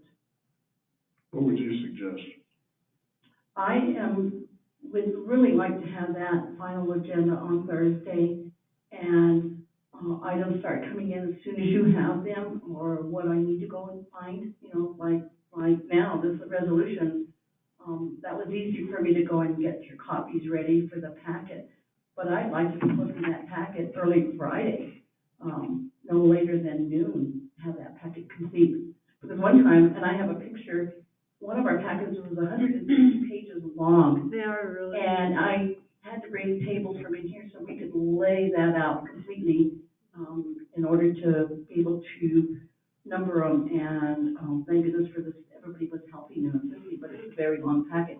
We did leave late that day also, but, it's tough, and on a Friday night, it's Friday, we've been here all week, they wanna go home, start their weekend, and we're still here till 6:30. So we need some deadlines, and I know they would appreciate it. I would definitely appreciate it for the days I'm here, my numbered days. So if you do it by policy, you can say Thursday night, and then if you change the date of the day of the council meeting, you change your policy. If you put it in resolution, it becomes a little more difficult. A little cumbersome. I think we should do it by policy. We have in our operating resolution some deadlines for ourselves as well, so, we may need to have a conversation about that. But you would still keep this type of a resolution in place as far as agenda items, correct? Yes, but I think the suggestion is just to strike number 5, so commissioners, how do you want to proceed on number 5? So, Madam Mayor, are we saying strike 5 and just have this referred to policy? I think maybe just an informal, agreement, right? That, by noon on Thursday, that's when it typically should be. And of course, I do want to point out that, trying to get iCompass implemented is going to take away all of that problem. And even the whole scanning of everything in is not necessary these days, but it's, just a process that the town has been using for a very long time. So we will be updated, and this should be a lot easier once iCompass is implemented. So it shouldn't be a problem. With iCompass coming in, maybe all of you have a laptop. We could get away from scanning and just have our original packet, of the items, so that we can get that on our website, because everything's single-sided. But then the packet would be scanned and sent to each of you, and then you would have your laptops present at the meeting instead of so much paper. You can eliminate a lot of paper. And it would also be, through iCompass, it's going to be available with all the items in there. And we get away from paper packets. Okay, so commissioners, what do you feel about striking item number 5? Commissioner Naya? Or if you leave it, you can put, agenda items must be received per policy. I think maybe just take it out, because what if we have a meeting? Yeah. Commissioner Donner, are you okay taking it out? Yeah. Okay. As long as the staff is okay with that. All right. More than done. Powers. Okay, so I think we were able to agree on all of the changes. Should we just go ahead and get this passed and get one done and over with? I'll make a motion to pass it as amended. I'll second. Okay, Commissioner Donner second. Any other discussion? All those in favor? Aye. Any opposed?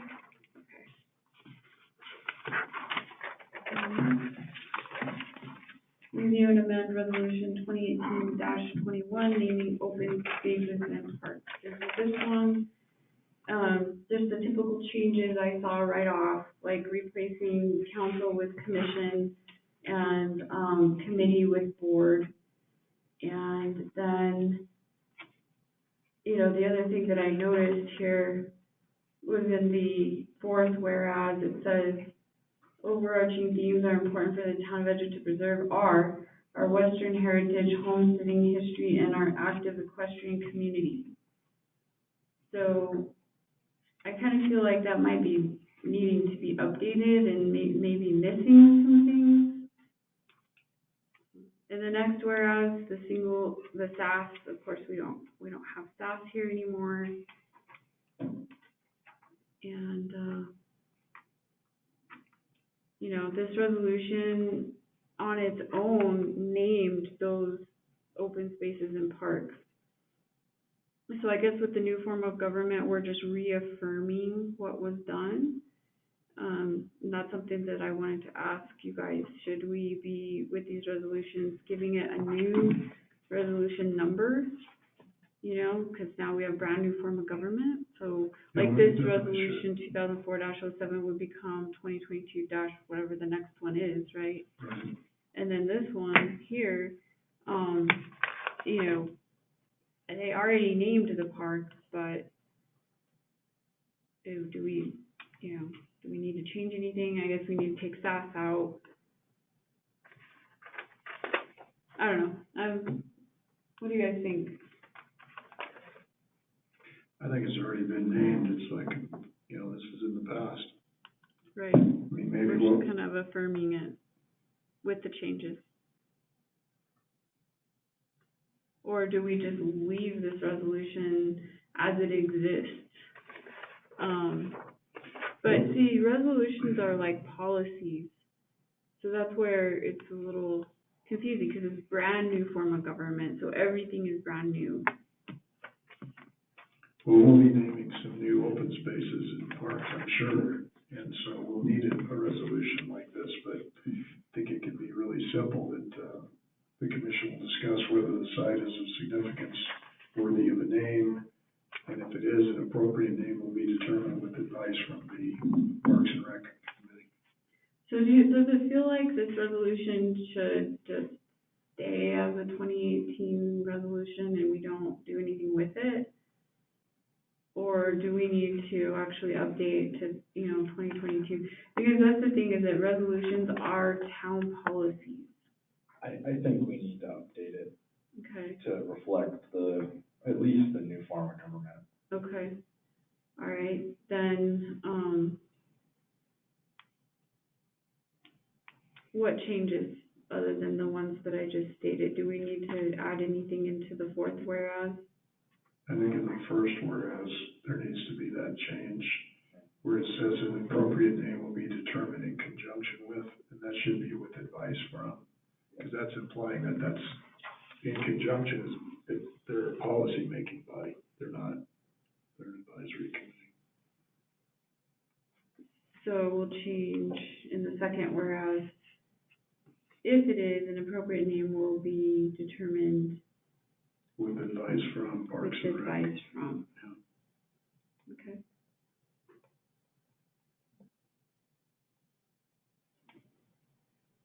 Okay.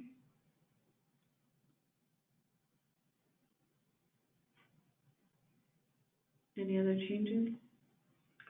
I think we almost have to strike the second whereas paragraph, because if we're gonna change this and update the resolution, this is saying that July 31st, August 21st, that's way back there, 2018.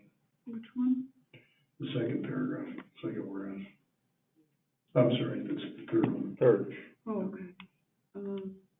Park Service met on July 31st, August 22, unanimously approved the name. Well, that's part of the history of what happened back here.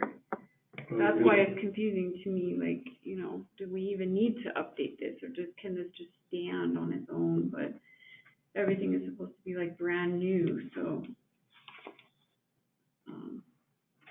I wouldn't really want to delete that history. So, I mean, in the first whereas, it's talking about a resolution from 2010. Mm-hmm. All they did was update it with with some new things in here. Why can't we just I guess we would need a new resolution then. So 2010-16, we'd have to take a look at that one, but I think there is a process in that one that we probably should have looked at in conjunction with this one. This one was just naming these four. Okay. So. Well, then I think we need to look at that before we do anything. That's probably the one that we'll need to update. Yeah, I agree. That's the one we'll need to update. So Stephanie, if you can get 2010-16. Okay. Or, just put it onto our next, meeting along with this one, and we'll just handle them together. Is that okay? Does that sound reasonable? Second Okay. reading.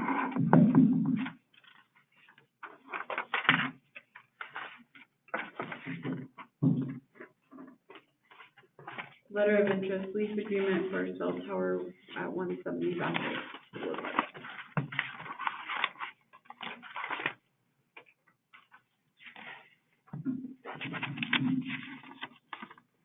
This is just an intent, it is not a commitment. And, the location we looked up is at the wastewater plant in that, the address. And I'm not really sure, we can say that we are interested, that's all I'm asking. Are you interested or not interested? And then I will, try to find out, about the megahertz and all that, or what kind of interference would make with the, equipment and, all the things for the wastewater plant. And how did you become aware of this, Kay? It was mailed, Okay, they just said yes, they're interested in having a site there. correct. They're not committing that, they actually want the site. I see. I'm personally not interested. So I don't know if the other commissioners feel, how you all feel. I would not make the recommendation to reply back that we're interested. Madam Mayor, can I ask why? A number of reasons, just that it's on the town property and could interfere with the operations and things there. And I know further research could be done, but also there's, reports of health issues and things like that, from the towers, and as well, I think this is not something that people like to see in their view. And so, if the town has had a long history of being concerned about their views and not wanting any disruption, for the, their viewpoints, right, of the mountains and the skies and everything, so. Madam Chair. Yes. Okay, what sort of benefit would there be to the town, if any, to having this? Financial, better, cell service for the citizens of town. I know that there's certain areas of Edgewood that, you have black spots and, or your calls drop. I do have one, person I know that, when I called their house, finally we had to text each other because we could not carry on a conversation. And the cell service is really terrible there. And it's on the east side of it, Edgewood. So the benefit is better cell service for others. Who's the provider? All of them. This helps all the providers. I see. Verizon. They all use it. Yeah, Madam Chair. Yes. So, I actually think this is great, especially from an infrastructure standpoint. Like, this will increase our capabilities with high-speed internet and a lot of different things. Like it or not, 5G is the wave of the future. It will eliminate a lot of other needs for broadband and some of those other services. 5G is significant, and it will boost our town, not just from a financial standpoint, but also be able to attract maybe some certain businesses that we want here and other things. So there's different towers too that may even gonna boost the image of the town as well. So, I mean, I think it just provides a service that the townspeople are desperately in need of. Could they make it look like a windmill? They could make it look like a silo. Madam Chair, Commissioner Anaya. I too believe that, along the same lines as Commissioner, Donner stated it, is this is strictly, a good source for economic development, and in a way, it's even faster than trying to get the, broadband, in the ground, because it takes a lot of time to get that done. So the cell towers are actually, one of the fastest ways to get service throughout the town. So, and besides, they work pretty good without having to be a line of sight. So, I would say that we definitely need to, enhance them to build, whether it be on our land or it be somewhere else close, but I definitely want to see this, placed in the town of Edgewood. Is this a 5G tower? Is that what this is? Yeah. Brad? I think they're just expressing interest in establishing a communication about the details, so. More than likely, it would be a 5G tower. 4G, and 4G LTE are being phased out. 5G is. 5 and 6. 5G is the wave.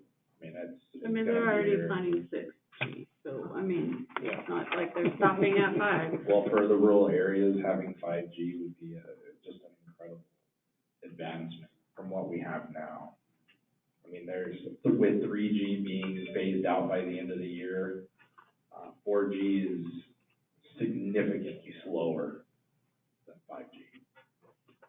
And, Madam Chair, also along that lines, if you've noticed on the internet, you probably get hit with a bunch of ads from Verizon, T-Mobile, AT&T that, to put your name on the waiting list for this service.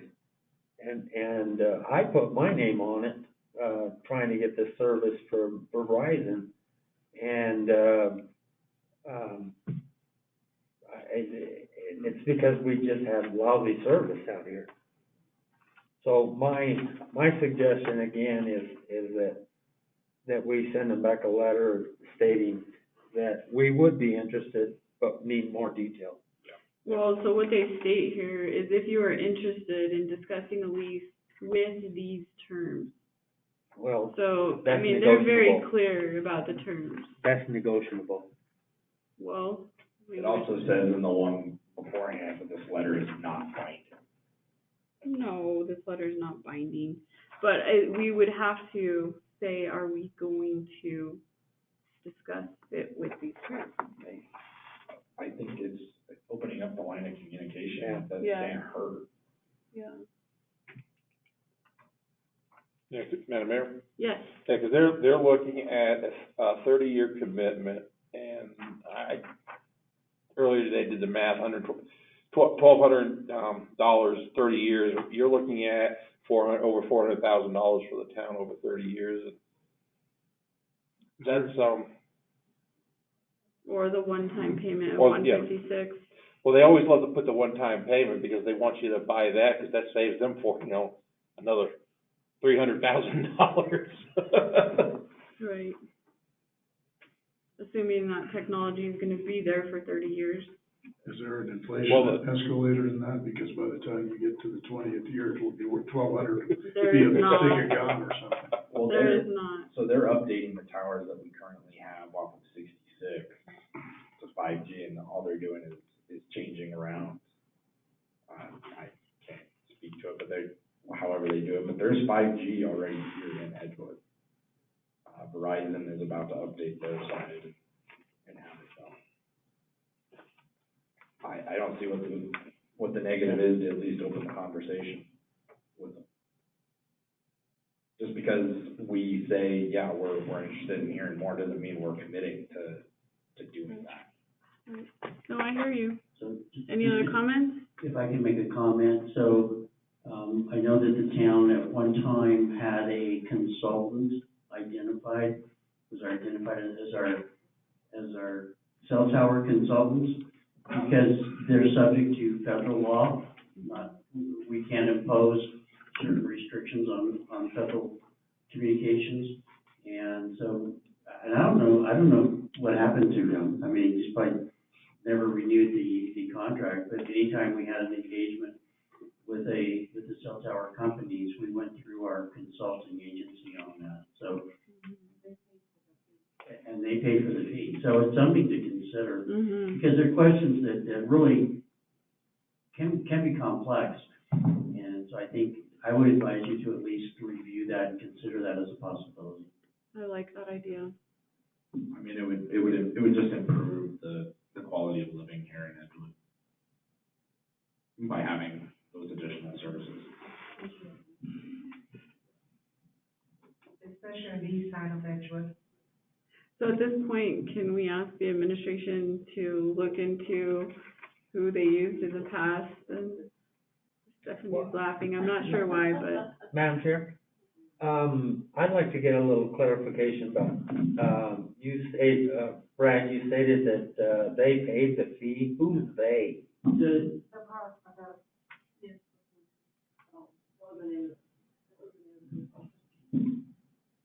consultant was Municipal Solutions that we used in the past, and we actually still receive money on some of these. They used to send us so much money up front, and then we would pay, utilities on that, and then when the money was out, they were aware and they would give us more money again to help pay for the utilities. And the consultant was Municipal Solutions, and it was for different, we had the ones that are on, west, Old 66 going west, you know, those towers that are there? That's where they had, the site. And they would come and of course they would maintain them, they did the maintenance on those, and they make us aware that they were gonna be there. And once in a while they'll reconfigure because of the equipment and so on. And the intent was that we will have a consultant, but these fees will pay for the consultant and never came out of the pocket of the town of Edgewood to pay for the consultant for the town of Edgewood. Yeah, I see a conflict there. So I just noticed something, at the very end of the first page says that letter terminates within 30 days from the date of the letter. The date of the letter was May 24th. Well, I'm sure that there's still. It's not going to be terminated. Unfortunately, we received it late. Yeah. That's good. I can reassure you that location is a great location for them. Because there's no, immediate, residential area, and to the south, it's vacant land, and, I think we talked about it might be an industrial area in the future. Okay, any Madam other Mayor? comments? I'd like to make a motion that we go ahead and open communication with Atlas Tower, to hear what they have further to say. I will second. Okay, so moved and seconded. Any question, comments, discussion? All those in favor? Aye. Any opposed? Okay. Next, we have Resolution 2022-14, resolution for the town of Edgewood to lease, purchase, or accept donation of old elementary school south complex from the Moyer Edgewood School District for educational, civic, and community purposes. You have before you this resolution draft. I did want to add in one of the whereases that lists out, it's the third one up from the bottom, where it says MESD's stated goals and efforts included having a Boys and Girls Club, and then just add in that, in addition, like maybe right after the Little League, the, Junior Police Academy.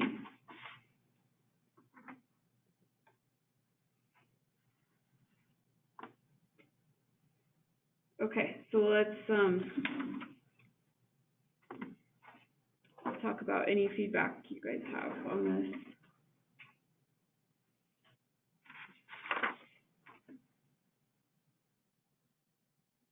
Madam Mayor? Yes. Yeah, I've read this multiple times, and, I think it's great. Yeah. Long worded, but great.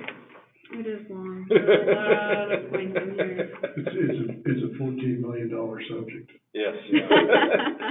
So It is that- a $14 million subject. Is that paid by the word? Do I get paid for it? Oh, great. That's fantastic. You do. It was worth staying up till 11:30 at night to do it then, huh?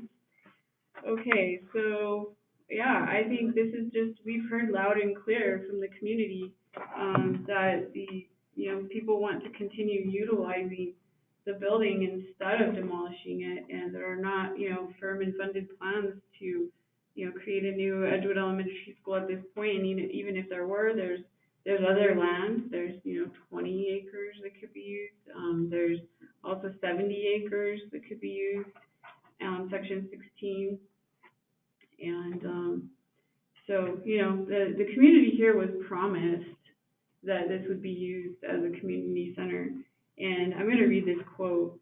So MESD, and this comes straight from their minutes, MESD promised during the Edgewood Elementary School closure decision that, quote, municipal agencies, we would always welcome working with our local municipal agencies in regards to their needs and our available facilities.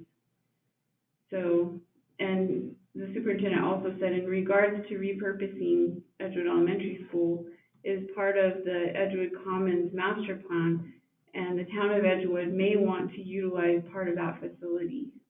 So, of course, and we've already successfully utilized the north building. So, there's many, many reasons. We have higher education classes waiting already, 5 of them lined up that need classroom space. And so this resolution, I'll just read the... Madam Mayor? Let me just finish my thought process here, Commissioner Anaya. Thank you. So let me just read the hereby resolved that the governing body, the inaugural commission of the municipality of the town of Edgewood, state of New Mexico, hereby commits to working in continued intergovernmental cooperation with MESD to lease, purchase, or accept donation of the land and buildings, and is willing to bear the cost of necessary repairs and maintenance at 285 Dinkle Road, Edgewood. So, Commissioner Anaya. Madam Mayor, I'd like to make a motion along with a statement.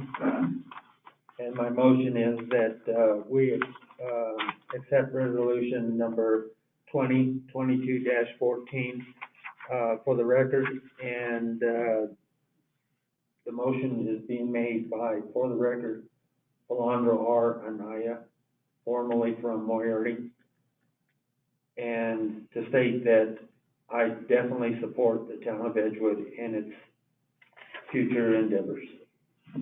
Thank you, Commissioner. And are you okay with adding in the Junior Police Academy? I'm sure you Oh, are, yes. but okay, just checking for the record. Otherwise, the chief will find me. I'll second that. Okay, so Mayor Pro Planning as Tem well. Powers, second. Anything else? Okay, we'll do roll call vote. Commissioner Brennan? Aye. Commissioner Donner? Aye. Commissioner Powers? Aye. Commissioner Anaya? Definitely aye. And I vote aye as well.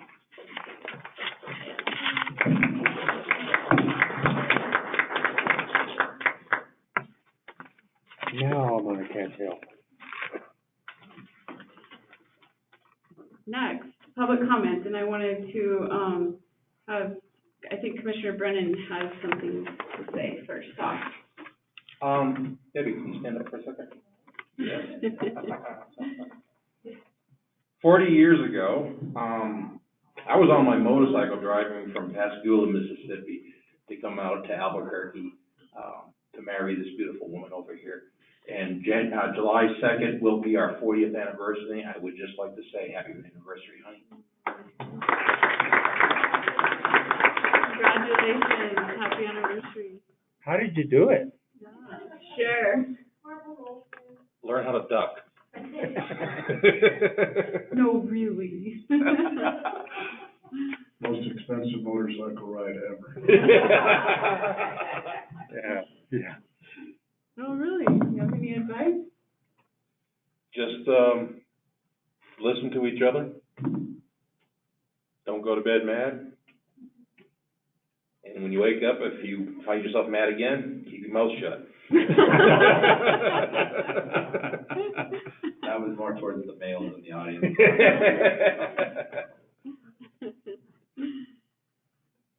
Okay, well, congratulations. Any other public comments here or online? And Jesus, you could unmute caller number 3 for us.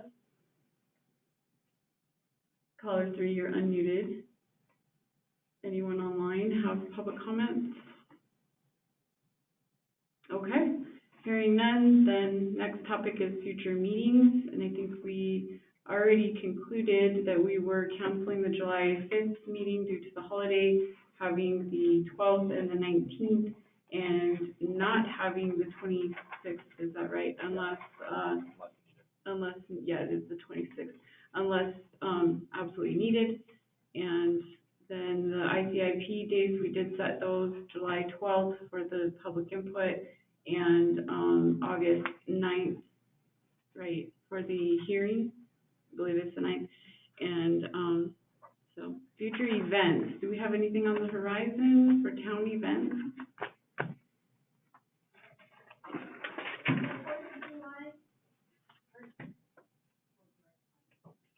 Fourth of July Arts Alliance. There's an Arts Alliance program, event going on at the soccer field. Okay, and then we also have not a town-sponsored event, but Rods and Rides or something like that too, the car show that's happening.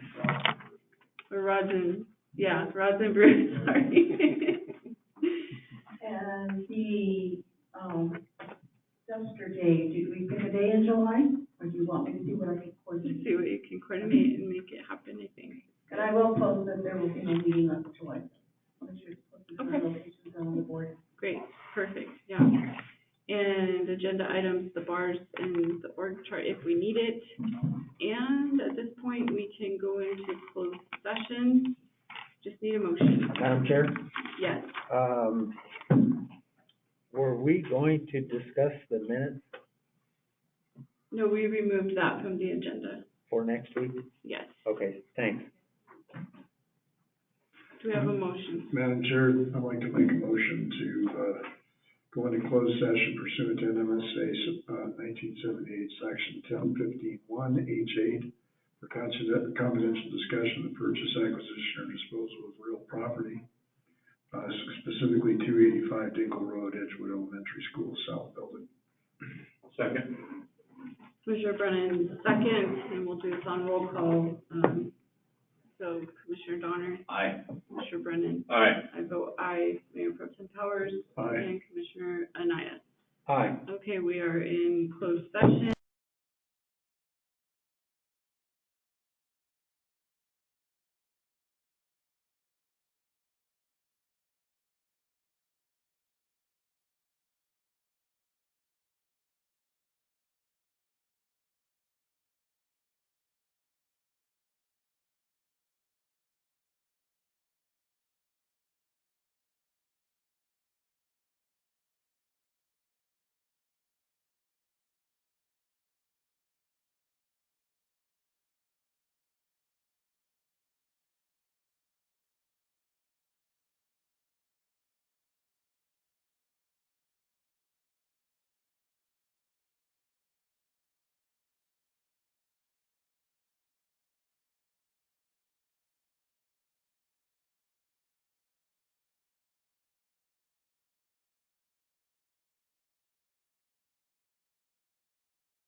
All right, we need a motion to come back into open session. Madam Chair, I'll make a motion that we come back into open session. Second. Commissioner Brennan, all those in favor? Aye. Sorry, I have to do roll call. Commissioner Powers Aye. and Donner, Aye. Brennan, Aye. and Anaya. Aye. And I vote aye. Okay, and then I affirm that only the item on the agenda was discussed, no conflicts of interest. And what's the other one? No decisions from him. No decisions were made. I so affirm. I so affirm. I so affirm as well. And I so affirm. Okay. Thank you, everyone. We are adjourned at 9:35.